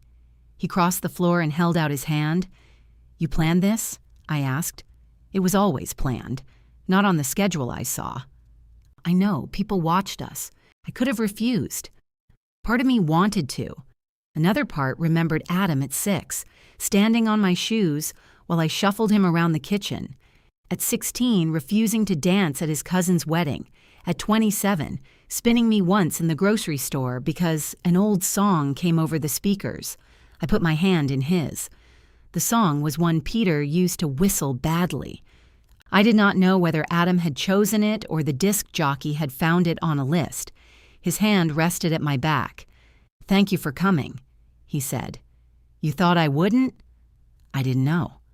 I said I would. "You say a lot of things carefully." I pulled back enough to see his face. "Is this where we're doing this?" "No." "Good." We moved in a slow circle. After a few seconds, he said, "Ray changed his toast." "Yes." "Did you ask him to?" "No, I asked him not to. I let that sit between us. He said he couldn't call me his son without acknowledging I already had a father. That sounds like Raymond. You've known him 3 years. I've listened to him." Adam looked over my shoulder. "I didn't wear the watch," he said. I noticed. I could have worn another one. "Yes." I didn't. The song ended before I had to answer. People applauded. Adam hugged me and I let him. Then we walked in opposite directions. I stayed through dinner, the dances, and the cutting of the cake. I spoke to Melissa, kissed her cheek, and told her she looked happy. She asked if I would remain for the late-night food. I think I've eaten enough for one marriage. "Nora, I'm tired." Her eyes searched mine. "Adam will notice?" "Yes." I found him near the bar. "I'm leaving," I said. He glanced toward the clock. "It's not even 9. I stayed for the cake. We haven't done the sparkler exit. You'll sparkle without me." His expression tightened. I kissed his cheek. "You had a beautiful wedding," I said. "I mean that." He did not ask me to stay again. As I crossed the west foyer, I passed Peter's photograph. One battery candle had gone dark. I did not fix it. Outside, the air was cool and smelled faintly of rain. I had nearly reached my car when my phone buzzed. Adam had sent 2 words, "You left." I stood under the parking lot lights and typed back the only answer I had. I did. I put the phone in my purse and drove home. The house was dark except for the lamp I had left on in the front room. Wedding lights still seemed to cling to me, the soft gold of the reception, the candles, the camera flashes, so my own rooms looked unusually flat. I took off the blue dress and hung it on the closet door. One sleeve had a smear of cake frosting near the wrist. Peter would have said I got my money's worth. I scrubbed at it with a damp washcloth until the blue darkened almost black. Then I sat on the bed in my slip, holding the wet sleeve, and started to cry. Not beautifully. My nose ran. My shoulders hurt. At one point, I made a sound so strange I looked toward the bedroom door as if someone else had entered. The worst part was that I had enjoyed the wedding. Melissa had been radiant. Adam had looked happy. The cake was good. Raymond's toast had been better than Peter's probably would have been, because Peter would have lost his place, insulted the cost of the flowers, and said something tender enough to embarrass himself. I had wanted the day to be both beautiful and ruined. It had been neither. It had simply gone on without him. My phone buzzed on the nightstand. I thought it might be Adam. It was Denise. Sparkler exit delayed because Raymond set his napkin on fire. He is fine. Everyone is delighted. I laughed into the washcloth. Then another message arrived. You home safe? Yes. Good. Lock the door. I locked it because Denise would call again if I didn't confirm. Adam sent nothing else. The next morning, I found a plate of wedding cake on my porch. It was covered in plastic wrap and balanced on top of Peter's framed photograph. The battery candle lay beside it. Someone had placed a folded napkin beneath the frame to protect it from the concrete. Denise had texted at 6:13. Returned Pete. Cake is chocolate. Do not eat flour. The flour was made of sugar and looked more convincing than anything that blue should look on food. I carried Peter inside and put him on the dining table. The photograph seemed too formal there, so I moved it to the mantel. Then it seemed like a shrine. I moved it to the bookshelf. From the bookshelf, he appeared to be monitoring my choice of television programs. I finally put the frame on the kitchen counter while I ate the cake. At noon, Melissa called. Her voice was tired and happy. Did you get Peter's picture? Yes. Denise said she dropped it off. She did. And the cake? I'm looking at the blue flower right now. Don't eat it. I've been warned. She laughed. Behind her, I heard a door close and Adam say something I couldn't make out. We're leaving for the airport in about an hour, she said. I just wanted to thank you for yesterday. You don't have to thank me. I want to. All right. And I'm sorry about the table. I looked at Peter's photograph. Thank you. There are some gifts and decorations still at the venue. Chloe said somebody has to get them by tomorrow afternoon. I'm sure Raymond can arrange that. A pause. Right. Yes, he can. Another voice in the background. Adam again. Melissa lowered her own. He's not angry that you left. That's good. He's hurt. That's different. I know. I waited. Would you talk to him before we go? She asked. If he wants to talk to me, he does. Then he can come to the phone. There was muffled conversation, not enough words to understand, only tone. Melissa's patient murmur, Adam's shorter reply. He says you'll just fight, she said. That sounds like a no. Nora, I'm not going to have a conversation with my son through his wife. Okay, have a wonderful trip. We will. Take comfortable shoes. Your feet looked painful last night. They were. And don't answer calls about the wedding. She laughed again, but this one sounded sad. After we hung up, I stood in the dining room and looked at the bare table. For months, every flat surface had held something Adam and Melissa needed. Now the room was empty, and I could hear the refrigerator humming from the kitchen. I had imagined that reclaiming my house would feel triumphant. Mostly, it needed dusting. I spent the afternoon wiping ribbon glitter from the floor and removing tape from chair legs. Under the sideboard, I found one unopened bag of pretzels and a place card for a man named Gregory Mills. I did not know Gregory Mills. I put the pretzels in the pantry beside the wedding bourbon. I threw away the place card, then took it back out because I worried Gregory might somehow need it. That was the state Peter's death had left me in. I could dispose of medical equipment but not reading glasses. I could deny my son a watch but rescue a stranger's place card from the trash. On Monday, Carol called about a garment bag. Melissa said you might have the extra one, she said. I don't. Oh, try Raymond, I did. He told me to call Adam, then call Adam. They're traveling. They have phones. Carol went quiet. I had never spoken to her that directly. She was not rude. She was simply accustomed to calling the woman who knew where everything was. You're right, she said after a moment. I often am. People dislike it. That seems to be a family trait. She called Adam. Tuesday, Peter's cousin Len called to ask whether the photographer would send family pictures directly or through a gallery. I don't know. Adam told me you were handling relatives. Adam was mistaken. Another pause. Should I call him? Yes. All right. Len? Yeah? The mailbox wasn't federal property. I knew it. By Wednesday, 3 people had called Adam instead of me. I knew because Adam sent a message from wherever he and Melissa were staying. Can you please stop directing every minor question to me? I typed. They are questions about your wedding. He replied almost immediately. You always handled family stuff. I looked at those 5 words for a long time. Then I wrote, I know. He did not answer.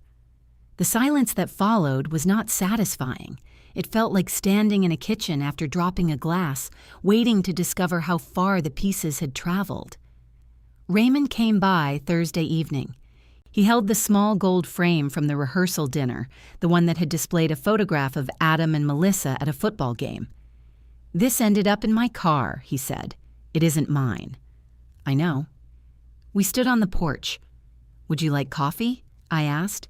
I'd prefer bourbon, but given the history of alcohol in this house, coffee seems safer. I let him in. He followed me to the kitchen and noticed Peter's photograph on the counter.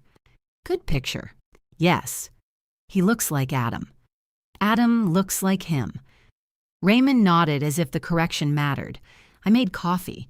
He drank his black and examined the rooster clock. That thing is unsettling. It was a gift from Denise. That explains nothing. We sat at the dining table. Without wedding supplies between us, it felt too large. Adam and I had words after you left, he said. About the toast? About several things. The toast was in the top 5. What were the other 4? You? Efficient. He thought I changed the speech because you cornered me.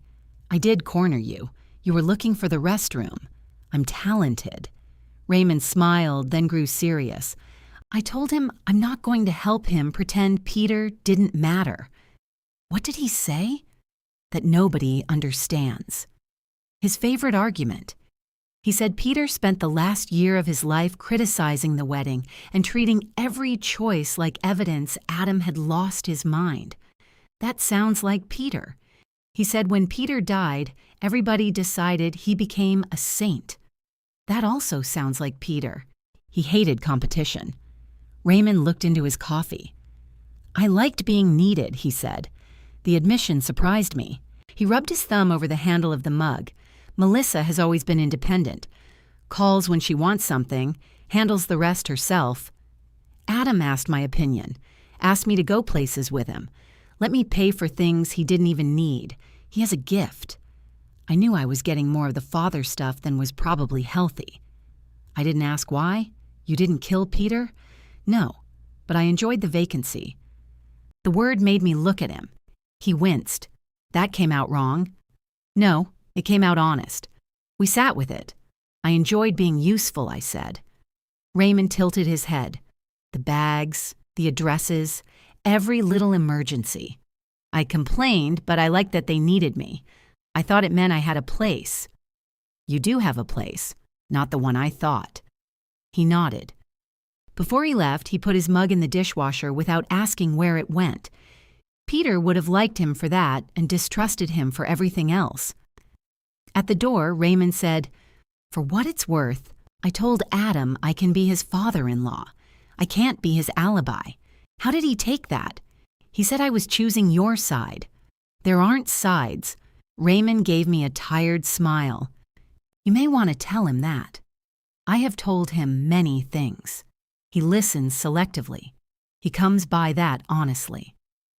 After Raymond left, I moved Peter's photograph from the kitchen counter to the shelf beside his reading glasses. That was where it stayed. Adam and Melissa returned on Friday. I knew because Melissa sent a photograph of 2 suitcases in their apartment with the caption, "Reality." Sunday morning, Adam texted, "Dinner at 5?" For as long as I could remember, Sunday dinner at my house had not required an invitation. Peter cooked when he was alive. After he got sick, I cooked. After he died, Adam and Melissa kept coming, and I kept pretending their arrival did not divide the day into before and after. I had already agreed to see a matinee with Claudia. I wrote, "I have plans." 3 dots appeared, then disappeared. What plans? A movie with Claudia. 3 dots again. You never go to movies on Sunday. I smiled despite myself. There were rules in this family I had not known existed. I typed, "I do now." He called. "Are we not doing Sunday dinners anymore?" he asked. "Not today." "Because of the wedding?" "Because I'm going to a movie. Mom." "Adam, is this how it's going to be?" "I don't know. You're punishing our marriage." "No. Your marriage seems fine. You know what I mean." "I really wish you would stop saying that," he breathed out sharply. I waited for him to ask how I was. I waited for him to mention the lie, the watch, his father, or the call he had missed. He said, "So when are we supposed to see you?" The old answer rose automatically. Any time. Instead, I looked at the empty dining table and said, "When we make plans." What does that mean? It means you call. We choose a day. Sometimes I may already have plans. You've never needed formal plans to see me. You've never needed formal plans to leave boxes in my dining room either. We're trying new things. Are you going to make me schedule appointments now? Only if you want a cleaning. He was quiet. In the background, I heard a cabinet close and Melissa ask him something. "What about next Sunday?" he said. "I'm free next Sunday." 5? 5 is fine. Another pause. "Should we bring something?" The question was so unfamiliar in his mouth that I nearly asked him to repeat it. "Bread," I said. "What kind?" "Edible." "You really are going to make this difficult. I have faith in you." When the call ended, I dressed for the movie. Claudia picked a historical romance because the theater had reclining seats, and she said if we were going to watch attractive people suffer, we should be comfortable. The film lasted 2 hours and 40 minutes. The male lead spent most of it staring at the ocean while refusing to explain a misunderstanding that could have been resolved before lunch. "This is your family with better coats," Claudia whispered. I laughed loudly enough that the woman in front of us turned around. Afterward, we ate popcorn for dinner in the lobby because neither of us wanted to sit in another chair. Claudia had married Peter's cousin Len when she was 28 and had spent most of the following decades pretending his stories did not improve with repetition. She knew the Mercer family well enough to be unimpressed by all of us. "Denise says you and Adam are barely speaking," she said. "Denise says many things. Is this one true?" "We speak. We just don't use each other's preferred words." She ate a piece of popcorn. "Len says Adam called him about the photographer." "He did?" Asked how he wanted the pictures sent. I tried not to look pleased. "Len was touched," Claudia said. Then Adam had to listen to the mailbox story for 20 minutes. That was always the risk. He also called Margaret Lyle. I frowned. "Who?"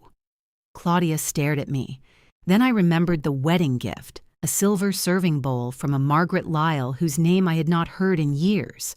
"She supervised Peter at his first electrical job," I said. "He hated her. He loved her. He called her a tyrant. That was his love language." Margaret had been nearly 10 years older than Peter and had forced him to retake a licensing exam after he failed the first time. He complained about her until the day she retired, then drove 3 hours to attend the party. "Why did Adam call her?" I asked. He didn't know who she was. He could have asked me. He did, apparently. I checked my phone. There was a text from Adam sent during the film. "Who is Margaret Lyle and why did she give us a bowl worth more than my first car?" Below it, 40 minutes later. "Never mind." I called her. "She has stories." I typed, "She usually does." His reply came before I put the phone away. "Did Dad really get locked in a utility closet?" I smiled. "Ask her why." She says he wouldn't stop singing. She is lying. He wouldn't stop correcting her wiring diagram. 3 dots appeared. That sounds more like him. I looked at those words. It was the first time since the venue walkthrough that Adam had mentioned Peter without using him as a weapon or a defense. I wrote, "It does." Over the next week, Adam called 4 people from Peter's side of the guest list. He never told me directly, but each person called me afterward. Margaret said Adam had Peter's laugh. Len said Adam was finally taking family seriously, which was rich coming from a man who had once forgotten his own anniversary and blamed daylight saving time. Denise reported that Adam asked her for the name of the garage where Peter kept his first truck. "What did you tell him?" I asked. "The name of the garage." "Why did he want it?" "I don't know. Maybe he's researching the tragic history of poor maintenance." I did not ask Adam. That restraint required more effort than I would like to admit. The next Sunday, he and Melissa arrived at 511 carrying a loaf of sourdough and a bottle of wine. "Both edible," Adam said. "We'll see." He looked past me into the dining room. The table had been set for 3. No boxes, no unfinished favors, no emergency baskets, just plates, cloth napkins, and a vase holding supermarket carnations I had bought because the room looked too serious without them. Melissa hugged me. Adam kissed my cheek. He smelled like the aftershave Peter had given him 2 Christmases earlier. I wondered if he knew. Dinner was roast chicken, potatoes, and green beans. I had considered ordering pizza to prove I was no longer responsible for feeding everyone, then decided I wanted roast chicken. A boundary did not require bad food. Conversation stayed on safe ground. Their trip. The airline losing one suitcase and finding it in a city they had never visited. Melissa's first day back at work. Raymond's napkin fire, which had grown in family legend from one glowing corner to a full evacuation. Adam carved the chicken without being asked. Peter had taught him how. He cut the breast too thick, and I almost corrected him. Almost. "You have any foil?" he asked. 3rd drawer. He opened the 2nd. Other 3rd. That makes no sense. It does if you live here. He found the foil and covered the chicken while we ate. After dinner, Melissa brought out her tablet. We got the preview gallery. She placed it between us. The first photograph showed them beneath the arbor, Melissa laughing at something Adam had whispered. Then came the kiss, the recessional, Raymond's toast, the dances. I swiped slowly. There was one of Denise and me at table 4, both laughing with our mouths open. One of Adam during the mother-son dance, his face turned away from the camera. One of me walking out of the ballroom with my purse already on my shoulder. "Why did she photograph that?" I asked. "She photographs everything," Melissa said. "She may have evidence of Raymond's fire." We asked. "She does." Adam reached across the table and swiped to the next picture. The family portrait filled the screen. Carol and Vince on one side, Raymond beside Melissa, Adam beside her, me beside Adam with Denise and Mark extending the line. Everyone smiled. I was close enough to my son for our sleeves to touch, but I looked as if I had arrived with another group.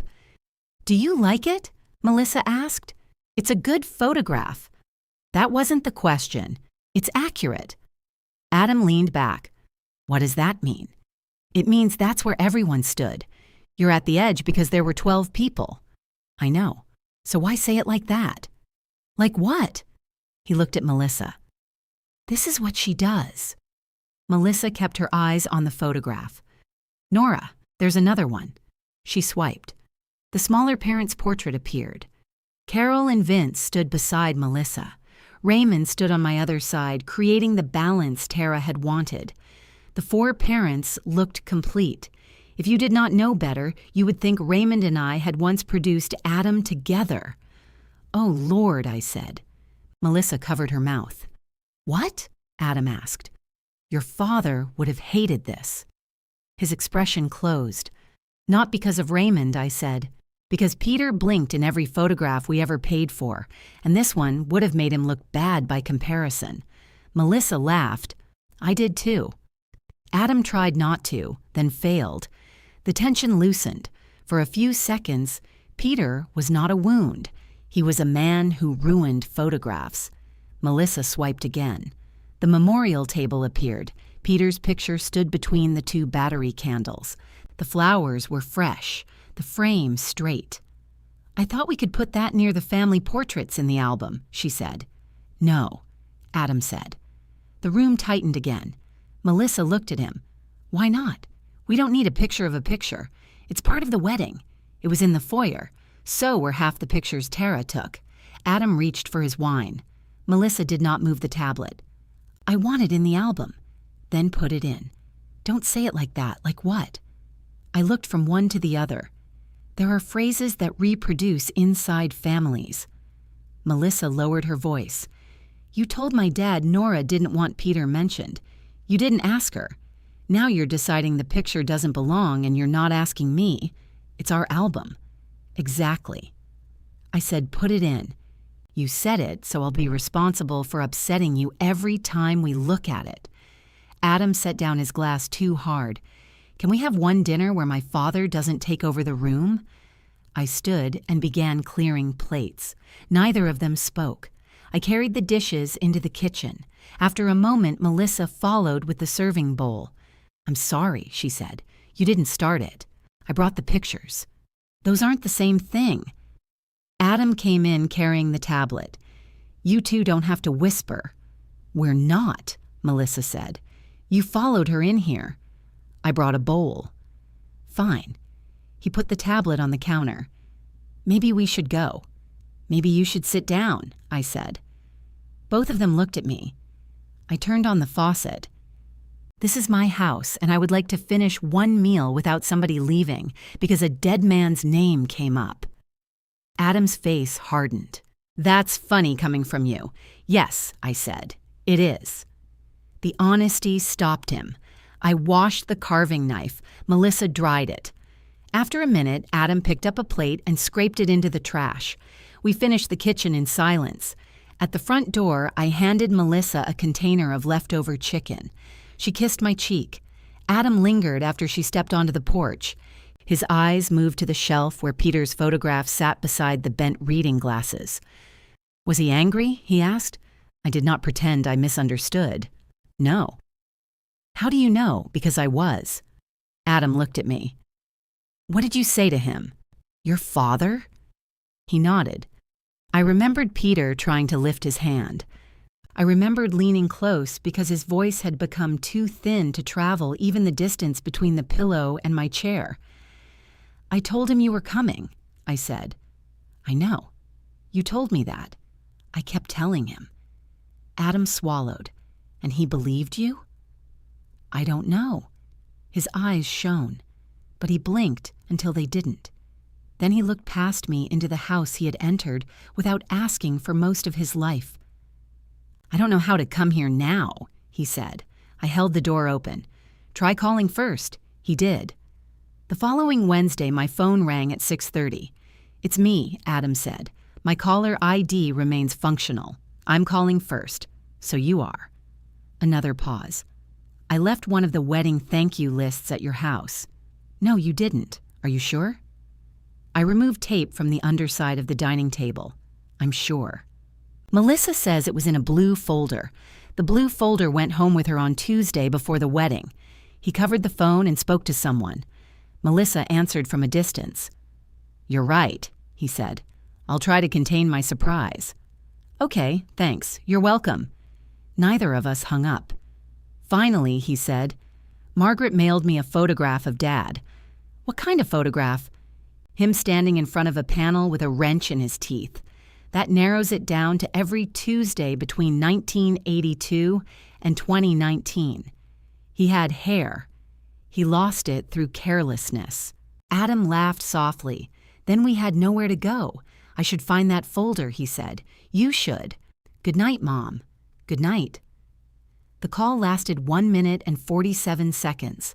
I knew because I looked afterward. 2 days later, he called to ask if he could stop by Sunday to return one of my casserole dishes. "You can keep it. You said it was your good one. It was my mother's. It could survive a house fire. So I can come?" "Yes." "What time?" 2.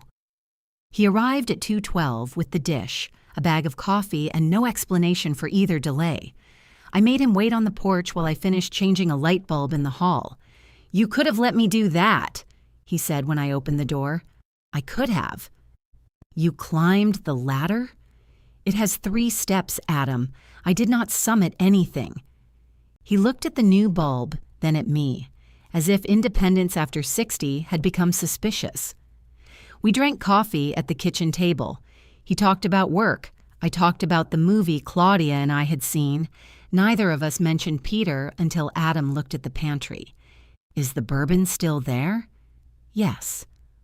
"What are you going to do with it?" "I don't know. Are you saving it for something?" I thought it had already been saved for something. He nodded. Then he asked whether Margaret had really made Peter retake his licensing exam. She didn't make him. The state did. She said he blamed her. He blamed weather for flat tires. Why didn't I know about her? You never asked about his first job. He never asked about mine. That's true. The answer seemed to surprise him. He had expected me to defend Peter or indict him. I didn't either. He stared into his coffee. Dad and I didn't talk like that? No. Did that bother him? Yes.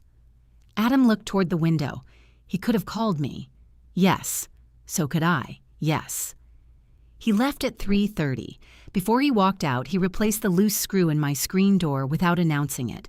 I noticed after he was gone. Melissa came by alone the next Thursday. She called first. "I'm not here on Adam's behalf," she said when I opened the door. "That's an unusual way to greet your mother-in-law." "Hello, I'm not here on Adam's behalf." Better.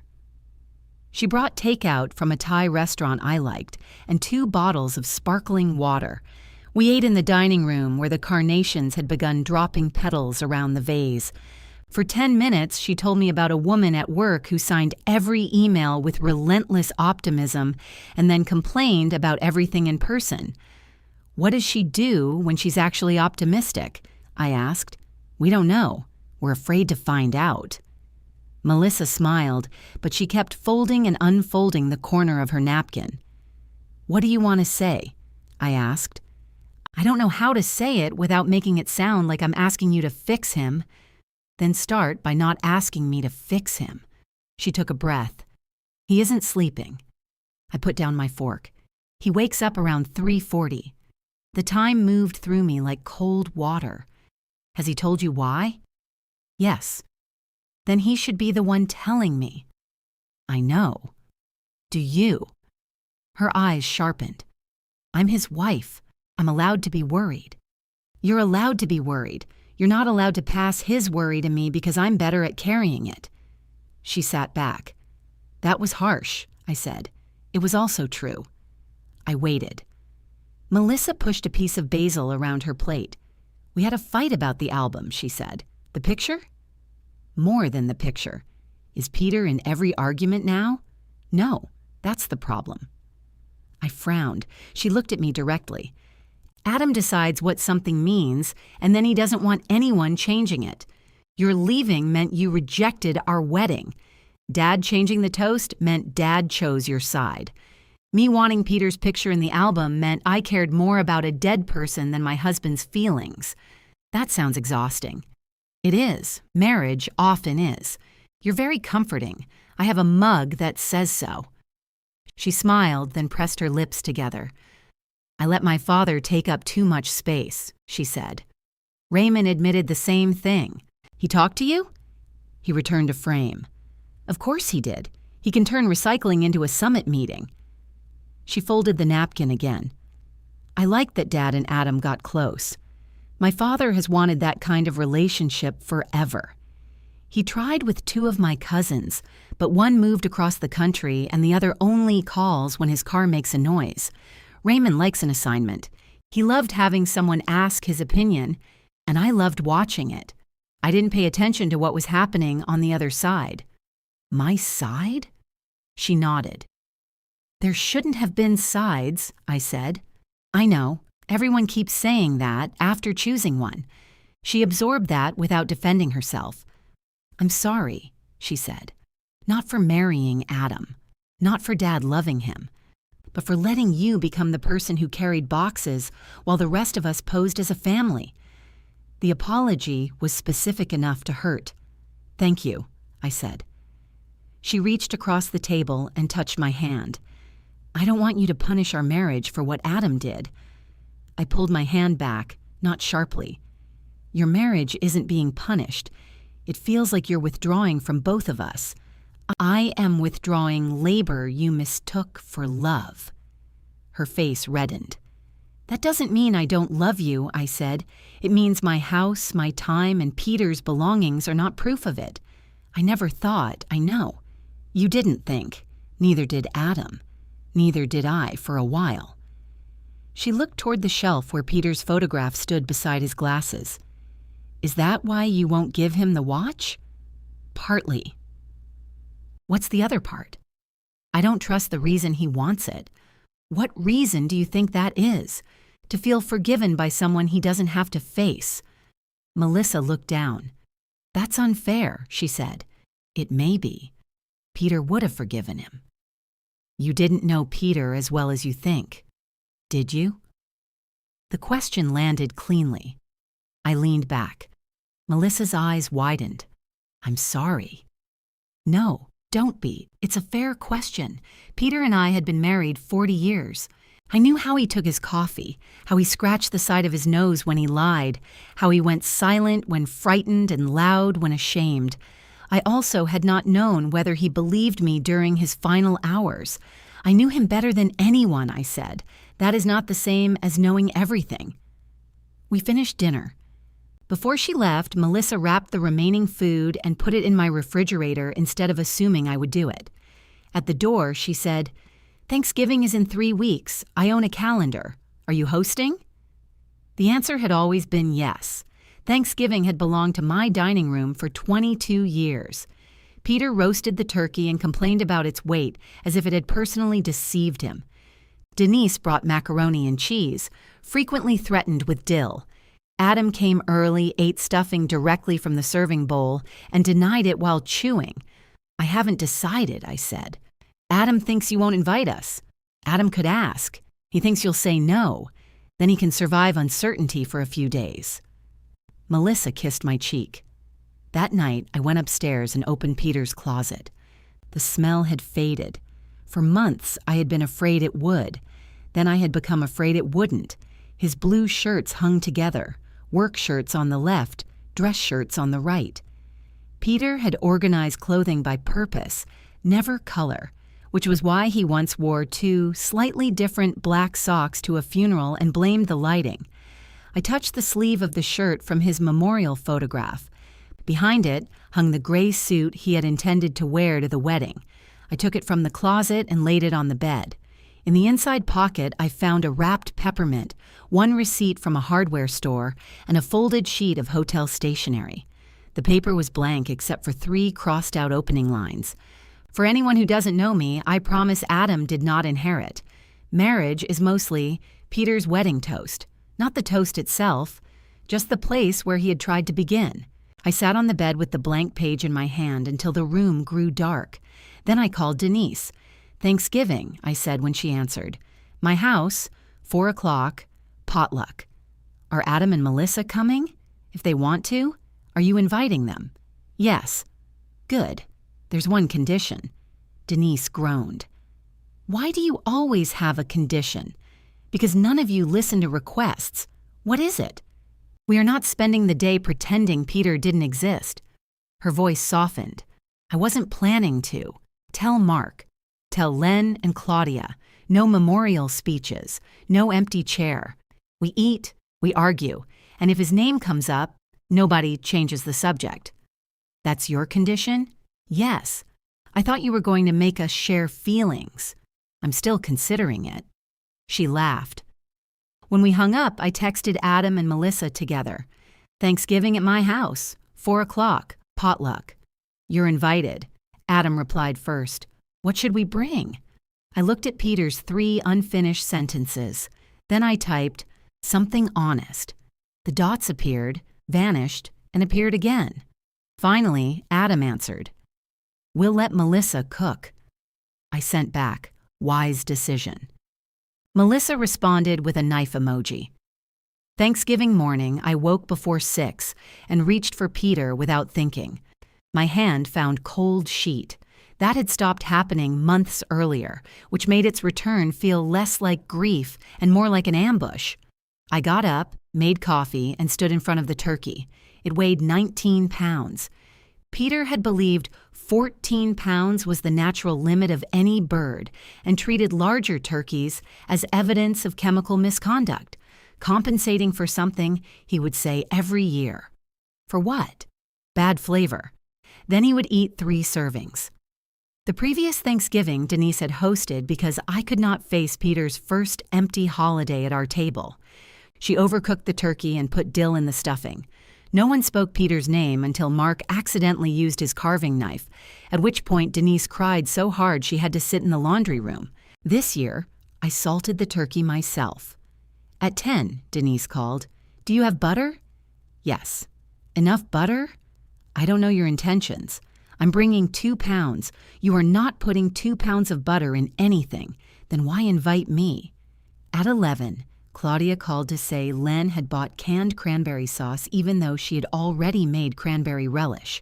Bring both, I said. It'll encourage him. He's 67. The time for prevention has passed. At noon, Adam called, not texted. Called. We're going to Melissa's parents' place first, he said. We should still make it by 4. You told me that yesterday. I'm confirming. Thank you. We're bringing rolls and a vegetable.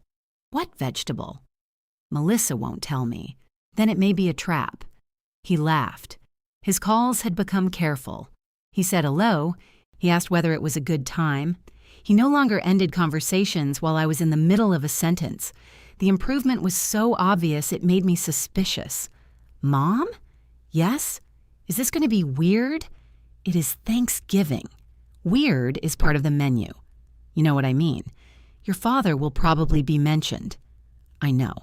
No one is planning a séance. That's reassuring. And I am not going to confront you over pie. What about before pie? I make no promises. He sighed, but there was humor in it. We'll be there. By 3:45, Denise and Mark had arrived with macaroni and cheese, mashed potatoes, and enough butter to waterproof the roof. Len and Claudia brought cranberry sauce in 2 forms and a bottle of wine. I added a folding table to the end of the dining table and covered the seam with a runner. Peter's chair remained at the head. I had not planned it as a statement. It was simply where the chair lived. Dark wood, broad arms, one shallow dent in the seat from the wallet he refused to take out of his back pocket. I set a place there, then removed it. Then I set it again because we needed 7 places. You planning to interrogate that plate? Denise asked from the doorway. I'm counting. You've counted 3 times. Go ruin the macaroni. It's perfect. It's green. Parsley. I don't believe you. At 4:11, Adam and Melissa came through the front door carrying a basket of rolls and roasted carrots. Sorry, Adam said. Raymond needed help moving a table. Did it take 4 men and a diagram? Denise asked. Only 3 men. The diagram was implied. Melissa hugged me and carried the carrots to the kitchen. Adam stood in the dining room looking at the chair at the head. Where should I sit? He asked. It was the first time he had ever asked. Anywhere except my seat. Which one is yours? I looked at the table. For 40 years, my seat had been whatever chair was left after everyone else sat down. Usually Peter's right. Sometimes the kitchen counter. Once during an argument about politics, the back porch. The one beside Claudia, I said. Adam took the chair opposite mine. Peter's chair remained empty until Mark sat there, unaware of the weather system around him. Denise noticed and opened her mouth. I kicked her ankle under the table. She glared at me, then passed Mark the gravy. Dinner began noisily. Len opened the wine. Claudia complained that he had brought the wrong opener. Melissa's roasted carrots were excellent, which Denise treated as a personal challenge. Adam carved the turkey. He cut the breast too thick again. I said nothing. "This bird is enormous," Mark said. "Peter would have accused it of steroids," Denise said. Silence flashed across the table, quick as lightning. Then Adam said, "He would have called it a show turkey." I looked at him. "That was his phrase," he continued, "for anything larger than it needed to be. Show truck, show television, show sandwich." "He called Raymond's SUV a show bus," Melissa said. Len laughed. "He called my fishing boat a floating divorce." "It nearly was," Claudia said. The silence did not return. We ate. Peter moved in and out of the conversation the way any absent family member might. Denise told the story of him refusing to buy pre-assembled furniture because the instructions were written by cowards. Mark remembered Peter spending 6 hours assembling a cabinet backward. Claudia mentioned the time Peter drove across town to fix her porch light and then criticized the porch. Adam listened. Sometimes he smiled. Sometimes his shoulders tightened. When Len said Pete could fix anything, Adam put down his fork. No, he couldn't. The table quieted. Len frowned. I was speaking generally. He couldn't fix a conversation. "Adam," Denise said. "No, it's fine," I said. Adam looked at me. "Is it?" "Yes." He wiped his mouth with his napkin. "Everyone has all these funny stories," he said. "The mailbox, the closet, the stupid turkey. Nobody talks about what he was actually like when he thought you were disappointing him." "He was difficult," Claudia said gently. "He could be an ass," Denise added. Mark turned toward her. "You put parsley in this?" "Not now." Adam stared at his plate. I knew what everyone wanted from me. Defend Peter, and Adam could remain the wounded son. Condemn Peter, and Adam could remain the justified one. I folded my napkin beside my plate. "Your father made love feel like an evaluation sometimes," I said. Adam looked up.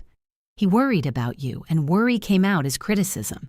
If you changed jobs," he asked, "what was wrong with the old one? If you bought a car, he asked what was wrong with your judgment. He thought helping meant finding the flaw before the flaw found you." Denise opened her mouth, but I held up a hand. "He did it to me, too." "I know," Adam said. "You saw some of it. You didn't see all of it." His expression shifted. Peter's stubbornness had not been reserved for his son. He criticized how I loaded the dishwasher, how much I paid for haircuts, how often I apologized to people who had not apologized to me. During his illness, he turned every question into an attempt to control him, and every silence into abandonment. I had loved him. I had also sometimes gone to the grocery store and sat in the parking lot for 20 minutes before coming home. He was frightened, I said. That doesn't excuse everything. Adam's eyes shone. "No," he said. "It doesn't. But it doesn't erase everything either." He nodded once. Denise reached for the gravy. "So," she said, "Peter was complicated. The turkey is suspiciously large, and Mark has eaten half the macaroni." Mark looked down at his plate. I was under stress. Conversation started again. After dinner, Melissa and Claudia cleared plates. Adam carried the turkey into the kitchen. Denise stood at the sink, scraping dishes despite my repeated claim that she used too much water. For a while, the house sounded as it had before Peter died. Cabinet doors opening, someone asking where containers belonged, Len arguing that canned cranberry sauce was structurally superior because it could be sliced. I went upstairs to get a sweater. Peter's gray suit still lay on the bed. I had meant to return it to the closet, but had not. The folded hotel stationery rested on top. I picked it up. Marriage is mostly. The line ended at the dash Peter had pressed hard enough to dent the paper. When I returned downstairs, Adam was alone in the dining room. Everyone else had moved to the living room for pie. He stood beside Peter's chair with one hand on its back. "What's that?" he asked. I looked down at the page. Nothing finished. He held out his hand. I hesitated, then gave it to him. He unfolded it carefully. His eyes moved over the 3 abandoned beginnings. This was for the wedding? I found it in his suit. When? A few weeks ago. You didn't tell me. I'm telling you now. It doesn't say anything. I noticed. Adam read the lines again. For anyone who doesn't know me, he said softly. That would have been followed by something insulting. I promise Adam did not inherit. That had options. His mouth twitched. Then he reached the final line. Marriage is mostly. He waited as if the rest might appear if he held the paper long enough. What do you think he was going to say? He asked. I don't know. You were married 40 years. He was writing the toast, not me. What would you say? From the living room, Denise shouted that Len had taken the largest piece of pie and was pretending it happened naturally. I looked at my son. Marriage is mostly learning which argument you're actually having, I said. Adam glanced toward the doorway where Melissa's laughter rose above the others. Did you and Dad ever learn? Sometimes. He folded the paper along its old crease. I thought, after he died, all the bad parts were supposed to stop mattering. They stopped changing. That isn't the same thing. He handed the page back. Did he know I loved him? The question was quiet enough that I nearly pretended not to hear it. Yes. How? Because anger isn't the opposite of love in this family. Unfortunately, that's not an answer. It is the answer I have. He stared at Peter's empty chair. I need to know what happened that night. Not today. Why not? Because you're asking me to go back into the worst room of my life between turkey and pie. It was the worst night of mine, too. You weren't there. His face closed. The sentence had left my mouth before I understood what I had done. Adam stepped away from the chair. You're right, he said. Adam, no. That's the point, isn't it? He walked into the kitchen. A moment later, I heard him tell Melissa they should leave. She said, I'm helping with the dishes. We can go after. The difference was small. He had asked her. She had answered. He did not make her responsible for the anger on his face. I stood in the dining room holding Peter's unfinished toast while the others ate pie. Adam returned 10 minutes later carrying his coat. Melissa was beside him with the empty carrot dish. Thank you for dinner, she said. Adam kissed my cheek. His lips barely touched my skin.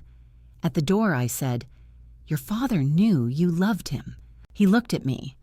I don't know if he believed you were coming, I continued. I don't know if he forgave you. I don't know what he would have written after that dash. I am done giving you answers I don't have. His hand tightened around the doorknob. What do you have? The truth. Which one? That I lied to both of you because I was afraid of what would happen if I didn't. He waited. I made myself say the rest, and that part of me was angry enough to want you to find out too late. Adam went still.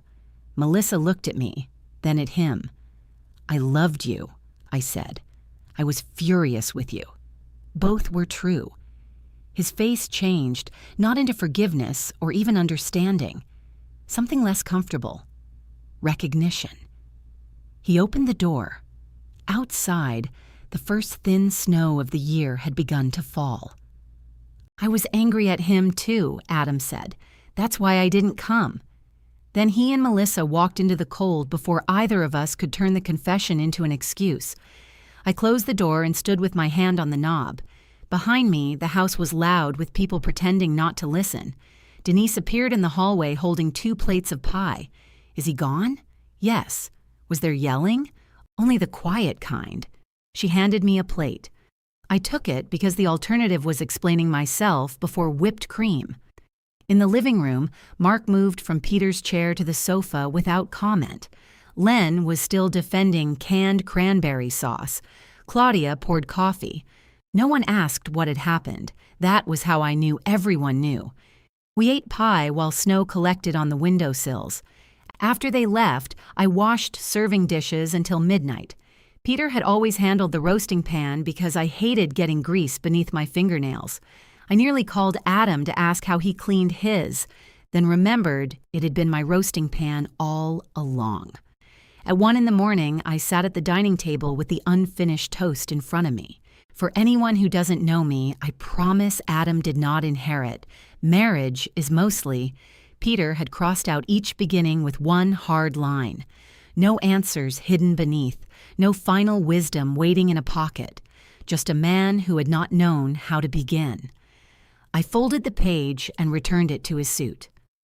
Adam did not call the next day. He did not call the day after that either. On Monday, Melissa sent me a photograph of my casserole dish sitting on their kitchen counter. We still have this. This is not a metaphor. I replied, keep it until Christmas. She sent a thumbs up and nothing else. For once, she did not explain Adam to me. The snow melted, returned, and melted again. I moved Peter's gray suit back into the closet. I took 3 of his work shirts to a donation box, then drove around with them in my trunk for 4 days before taking them back out. Claudia and I saw another movie. This one featured no ocean, but the adults still avoided one useful conversation for nearly 2 hours. People pay for this, I said as the credits rolled. We pay for it, Claudia reminded me. The next Sunday passed without dinner. At 4:30, I found myself peeling potatoes anyway. I had 2 in the pot before I realized I was cooking for people who were not coming. I mashed them and ate them for 3 days. Loneliness had a humiliating way of looking like leftovers. Raymond called on Wednesday. Nora, this is Raymond. I recognize your voice. I was making sure. You're difficult to confuse with anyone else. That has generally been my experience. He asked whether I had spoken to Adam. I said no.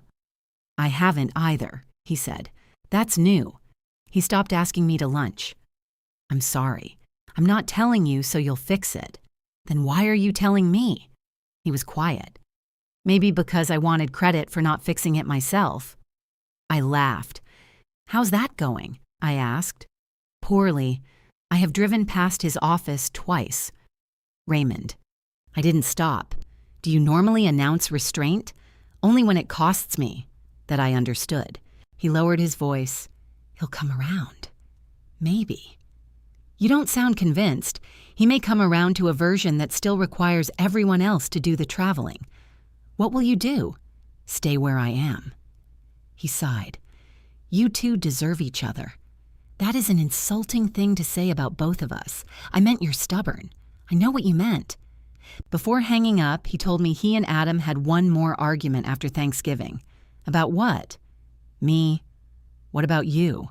He said things were easier before I decided I wasn't his father. I closed my eyes. What did you say? I told him I never was. That seems clear. I also told him if he only wants me when I agree with him, he isn't looking for a father. He's looking for an audience. Raymond. What? Peter would have liked you. He went silent. Then he said, that may be the nicest thing you've ever said to me. Don't repeat it. I'll have it embroidered. 2 weeks after Thanksgiving, on a Tuesday evening, someone knocked on my door. I looked through the window first. Adam stood on the porch without a coat. His car was in the driveway, still running. I opened the door. You should turn off your engine. Hello to you too. You're wasting gas.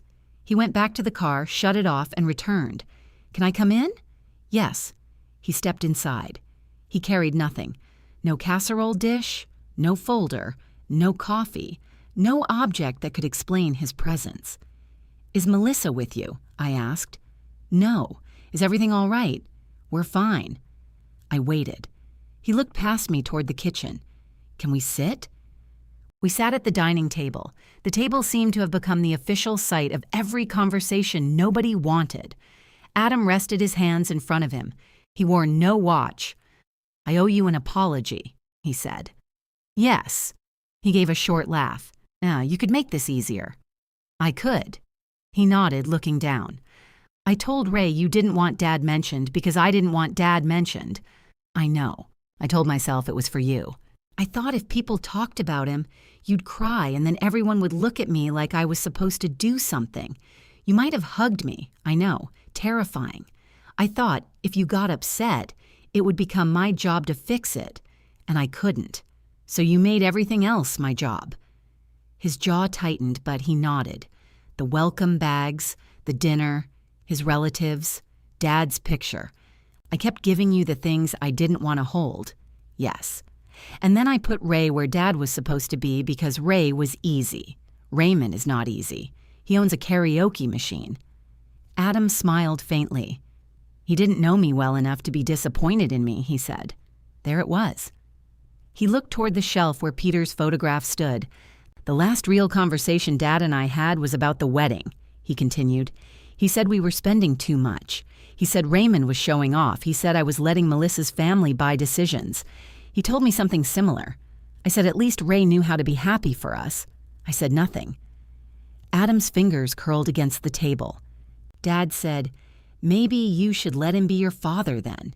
Peter's voice entered the room so clearly I could hear the exact bitterness he would have put on father. "What did you say?" I asked. I said maybe I would. The refrigerator hummed from the kitchen. "We didn't talk for 9 days after that," Adam said. Then he got worse. 9 days, I repeated. I called twice. He didn't answer. He saw the calls. Why didn't he call me back? Because he was angry. Adam looked at me. I had spent so long protecting Peter from the consequences of being difficult that telling the truth felt disloyal. He was hurt, I said, and proud. He wanted you to call again. I wanted him to call again. I know. Then you started calling that night. Yes. I looked at the phone. I knew I should go, but I thought if I walked into that room, he'd look at me like he'd won. Adam. I know how that sounds. Do you? Yes. He pressed both hands to his face. I wanted him to apologize first. I thought dying didn't automatically make him right. It didn't. He lowered his hands.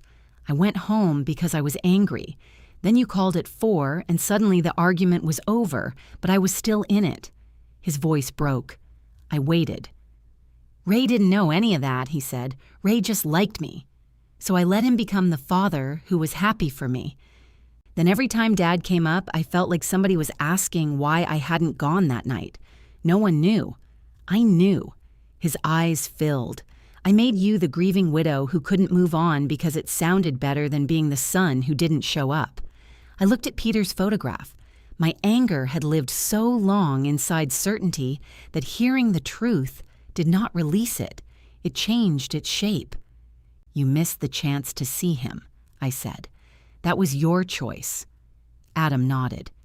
You do not get to turn that choice into proof that you never loved him. His mouth tightened. And I do not get to use it every time I want to hurt you. He looked at me. I did that in the kitchen, I said. I knew exactly where to put the knife. You were right. Being right is not the same as being decent. I deserved it. Stop that. He blinked. If you make yourself unforgivable, you never have to do the work of being forgiven. He sat very still. I could hear Peter objecting to that sentence. Too neat, he would say.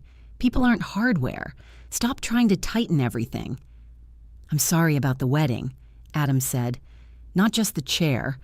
I'm sorry I told people you asked for Dad to disappear. I'm sorry I used your house and your time, then acted like you were selfish when you stopped. I'm sorry I made you sit with his family like you weren't mine. I looked down at my hands. You cannot give me that day back. I know. You cannot apologize me into enjoying that photograph. I know. And Raymond does not need to be punished for loving you. I know. Do you? I'm trying. That was not enough. It was also the first answer he had given me that did not pretend to be enough. I got up and made tea. Adam followed me into the kitchen but did not offer to help. He knew tea required no committee. While the kettle heated, he stood near the pantry. The bourbon's still there, he said. Yes. I'm not asking for it. I know. I'm not asking for the watch either. I turned. Why did you come? He looked at me without defense. To tell you the truth before I found another way to avoid it. The kettle clicked off. We drank tea at the counter. Then slowly, I told him about the night Peter died. Not the softened version. Not the punishing one. The room had been too warm. The oxygen machine had hissed. Peter had asked for water, then forgotten he had asked. He said Adam's name twice. The second time sounded angry, but Peter sounded angry whenever fear made him weak. Did he ask why I wasn't there? Adam whispered. No. Did he say he forgave me? No. Did he say he didn't? No. What were his last words? Your name was the last clear word I understood. Adam covered his mouth. I touched his shoulder. He did not step away. We stood in the kitchen like that until the tea went cold. When he left, he hugged me at the door. Not the quick family contact of weddings and holidays. He held on. The next morning, he called at 8:14. I'm calling first, he said. I gathered that. When do you want to start on Dad's closet? I looked toward the stairs. Saturday, I said. What time? 10. I'll be there. And Adam? Yes? Bring boxes. He was quiet for a moment. Then he said, I will. Adam arrived Saturday at 9:53 with 6 flattened boxes, 2 rolls of packing tape, and a black marker tucked behind his ear. You're early, I said, 7 minutes. For you, that's a cry for help. He came inside. The boxes were new. That mattered more than it should have. He had not taken old shipping boxes from behind a grocery store or arrived expecting me to provide them. He had gone somewhere, considered sizes, and paid for 6. Coffee? I asked. Please. Kitchen. You know where it is. He made his own while I carried the flattened boxes upstairs. At the bedroom door, we both stopped. Peter's closet stood open. I had moved the gray suit from the bed and hung it with the other dress clothes. The unfinished toast remained in its inside pocket. His shoes were lined beneath the shirts. His old canvas work jacket hung from a hook on the back wall, one sleeve permanently darkened near the cuff by something electrical workers probably had a technical name for, and wives called filth. Adam set down his coffee. How do you want to do this? I don't know. You told me to bring boxes. That was the full extent of my plan. He unfolded 3 and taped the bottoms. What categories? Keep. Donate. Trash. Whose keep? I looked at him. Yours or mine? He clarified. Separate boxes, he wrote Mom on one and Adam on another. That makes me sound like a storage facility, I said. Would Nora feel more personal? No. He added question marks to 2 boxes. We began with shoes. Peter owned 9 pairs, although he insisted he owned 4. Work boots apparently did not count as shoes, and neither did slippers, yard shoes, snow boots, or the brown loafers he hated but wore to every wedding. Adam held up 1 loafer. These are awful. He blamed them for his knee. Did they hurt? Everything hurt. He preferred assigning departments. Adam put the loafers in the donation box. The work boots were harder. Their soles held fine gravel. One lace had been replaced with a piece of cord because Peter considered buying new laces an admission of defeat. Adam placed them in his box. What are you going to do with those? I don't know. They're not your size. I know. Then why keep them? He looked at me. I stopped. Right, I said. We are suspending practical questions. Thank you. The shirts took longer. Each one seemed to come with a scene attached. The red flannel Peter wore when he painted the garage door and leaned against it before it dried. The striped dress shirt from our 40th anniversary dinner, where he sent back a steak for being overcooked and then discovered he had been cutting Melissa's chicken. That didn't happen, Adam said. It did. He would have noticed chicken. He was busy complaining. We put the striped shirt in Adam's box. 3 blue work shirts went to donation. I kept the one from Peter's memorial photograph. When I pressed it to my face, it smelled only of closet and dust. Adam pretended to inspect a collar until I lowered it. At 11, we reached the gray suit. He took it from the hanger. He never wore this? No. Did he try it on? Once. Then he lost weight. Adam ran his hand down the lapel. This would almost fit me. Your shoulders are narrower. Thanks. It isn't an insult. Your father was shaped like a refrigerator. Adam smiled. He put the jacket on. It was too broad through the chest and slightly short in the sleeves. Peter's body had not transformed into Adam's merely because both were gone from it. Adam stood in front of the mirror. I look ridiculous. You look like you're trying to sell insurance in 1994. He took it off. While folding the trousers, he found the hotel's stationery. I wondered where this went. He unfolded it and read the 3 unfinished lines again. "Do you want it?" I asked. "I don't know. That is an acceptable category." He put the page in one of the boxes marked with a question mark. The suit went into the donation pile. I expected the decision to hurt. Instead, I pictured someone else wearing it to an interview, tugging nervously at the sleeves, not knowing a dead man had once complained about the stitching. "That was easier than I thought," I said. Adam sat on the edge of the bed. "For you or me?" "Me." "It wasn't easier for me." I sat beside him. He leaned forward, elbows on his knees. "I used to think all this would become mine. The suit, everything. His tools, his clothes, the watch, stories people tell. Like being his son meant I'd inherit the whole version of him. You inherited his inability to buy decent shoes. I'm serious. So am I." He looked at the open closet. I thought after he died, I'd understand him. Why? Because there wouldn't be any more arguments. That only means he can't correct your interpretation. Adam considered that. "Did you want me to visit more when he was sick?" "Yes." "Why didn't you say it?" "I did. You said, 'Come when you can.' You came twice in 6 weeks. I called. You called me. He didn't want to talk. He did. He also didn't want you to know he wanted to."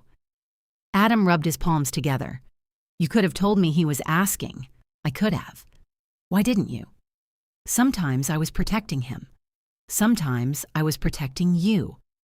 And sometimes?" I looked at the work jacket. "Sometimes I wanted you to offer without being asked. That was a test. Yes. One I didn't know I was taking. Yes." He nodded slowly. "Denise said you'd do that. Denise says many things. She was right." "Yes." The admission sat between us without becoming an argument. At noon, the doorbell rang. Denise stood downstairs holding a paper bag. "I brought sandwiches," she said, "and I did not bring dill." "Why are you here? You told me you were clearing Pete's closet." "I did not invite you. You should have." She marched upstairs. Adam stood when she entered the bedroom. Denise looked at the boxes, then at the open closet. Her face folded for 1 second before she tightened it again. "Who put his loafers in donation?" "We did," Adam said. "Good." Those were criminal. She handed me the sandwiches. Adam glanced at me, then at her. "Aunt Denise, can I talk to you?" She crossed her arms. "That sentence never leads to lunch. I owe you an apology. For the macaroni comment? For calling you about the watch." She looked at me. I said nothing. Adam continued. "I called because I wanted you to pressure Mom. I knew if I made it about Dad, you'd take my side. You made it sound like she was refusing because of the chair. I know. You didn't mention telling Raymond she wanted Pete erased. I didn't erase him." Denise's stare sharpened. Adam looked down. I tried to. She let him sit with that. "And?" she asked. "And I'm sorry. I shouldn't have used you to fight with her." "No, you shouldn't have. I should have talked to her." "Yes. I'm doing that now. I can see that." He waited. Denise picked up the donation box and looked inside. "You keeping the work boots?" she asked. "Yes." "They won't fit." "I know." "Good." That was her acceptance. Denise did not specialize in absolution. We ate sandwiches on the bed, surrounded by Peter's clothes. After lunch, she chose one blue work shirt and his oldest cardigan. She held the cardigan against her chest, then complained that it smelled like mothballs. "It does not," I said. "It smells old. You smell old." Adam laughed so hard he nearly dropped his coffee. By 4, the closet was half empty. 2 donation boxes waited in the hall. 1 trash bag held broken hangers, stained undershirts, and a necktie Peter had burned while leaning over a candle at Carol's birthday dinner. Denise insisted the tie had historical value. I threw it away when she went downstairs. Adam's box held the work boots, 2 shirts, a wool cap, and a small tin full of screws Peter had labeled good screws. He had 7 tins of screws in the garage. I said, "These are the good ones. They're identical. You don't know that." He carried the donation boxes to his car.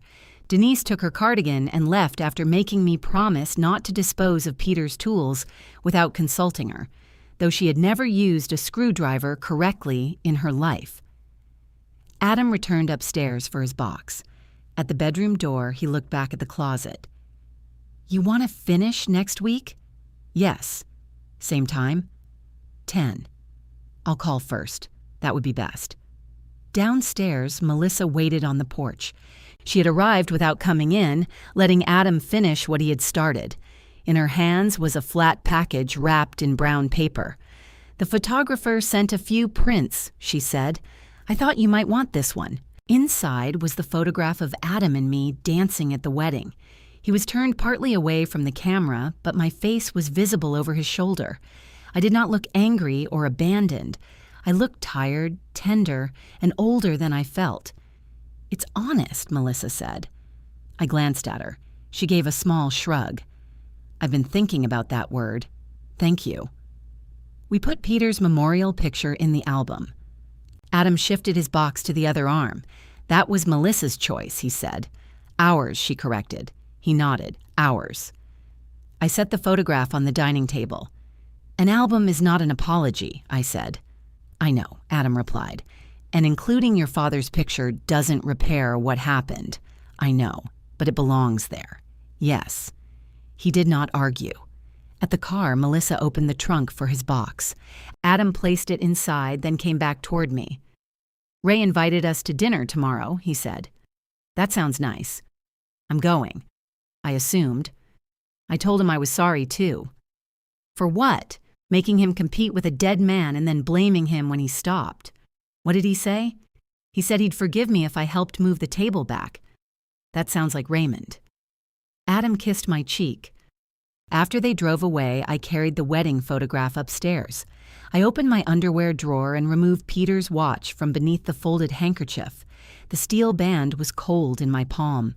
For several minutes, I stood between the half-empty closet and Adam's photograph, deciding whether change that had begun could be trusted. Then I wrapped the watch again and returned it to the drawer. Not yet. The next Saturday, Adam called at 9:42. "I'm leaving now," he said. "Do you need anything?" "Patience." "Do they sell that?" "Not in quantities our family requires." He arrived at 10 with coffee and no boxes. "We have boxes," he said when I looked at his empty hands. "We use them." "There are 2 with question marks. Those are emotional overflow, not storage." He went back out and returned 20 minutes later with 4 more. That was how the repair continued, not through one perfect apology, but through repetition.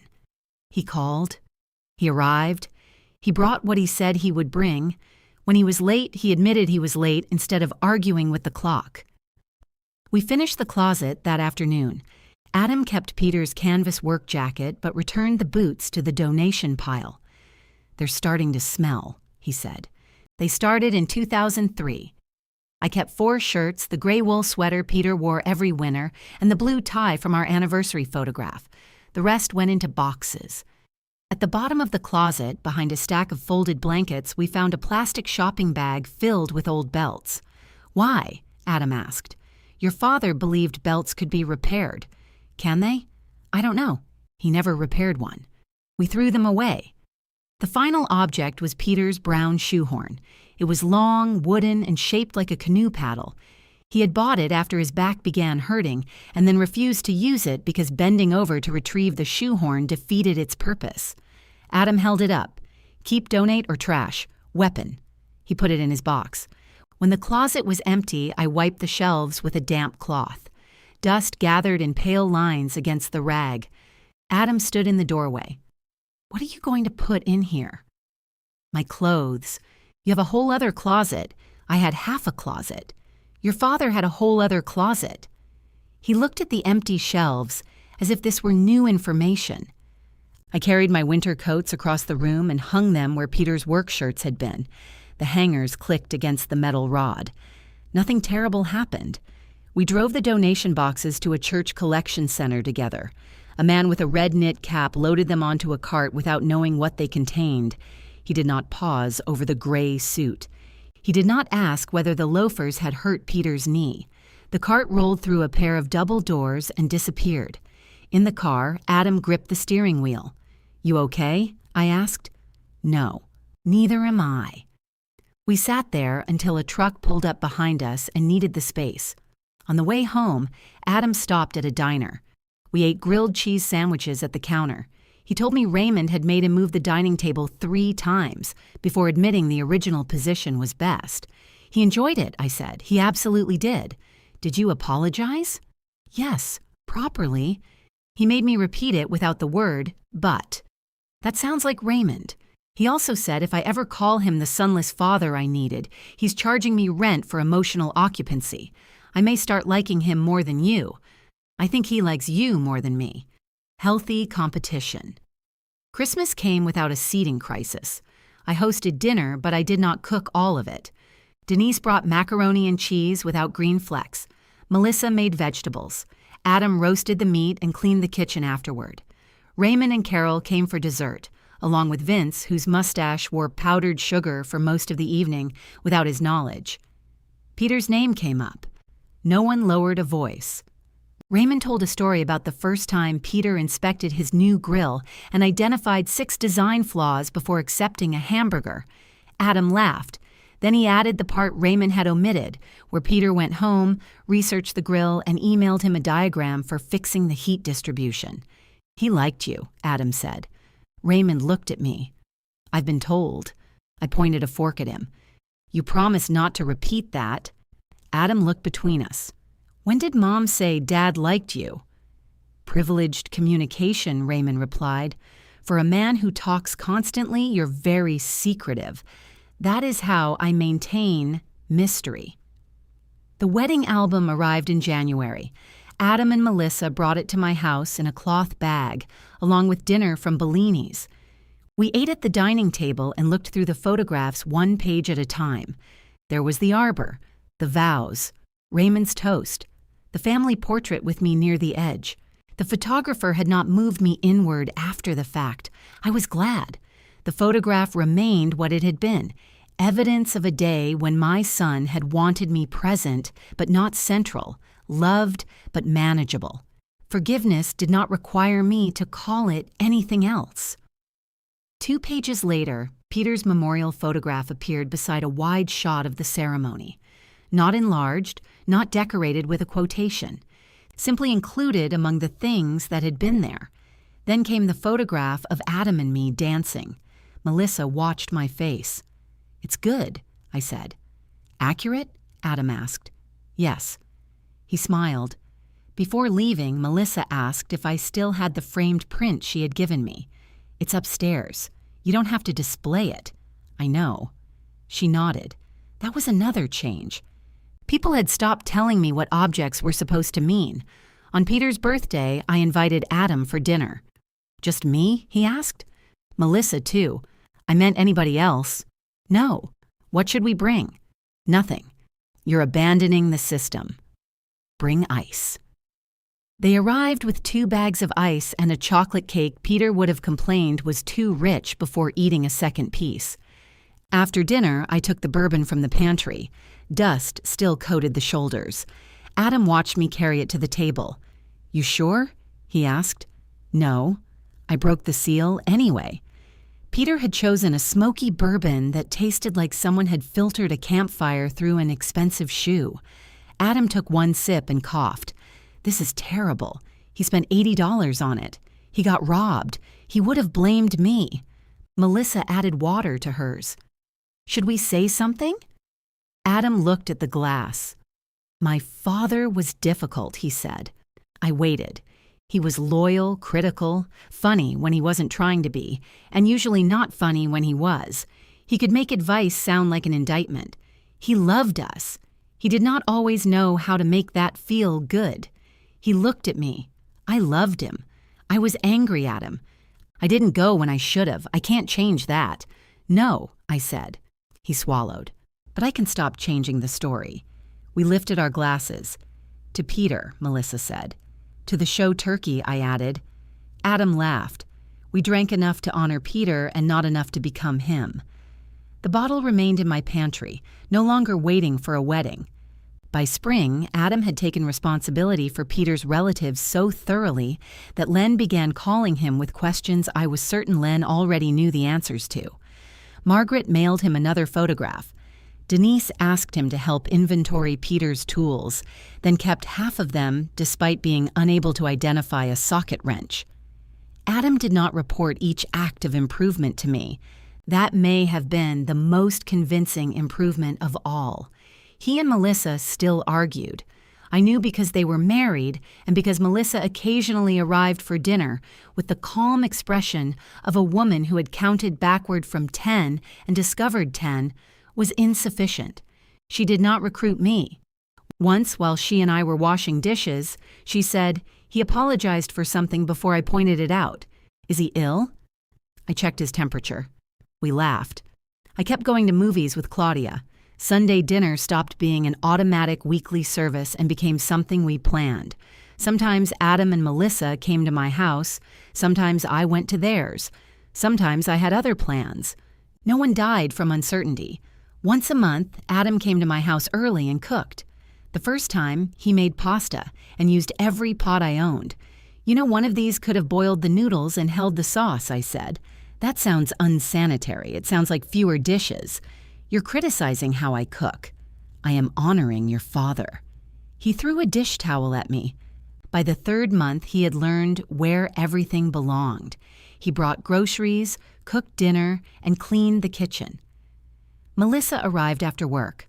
Sometimes Denise joined us. Sometimes Raymond did, although inviting him meant allowing 40 minutes for a story that required 12. The watch stayed in my drawer. I took it out once in February, then put it back.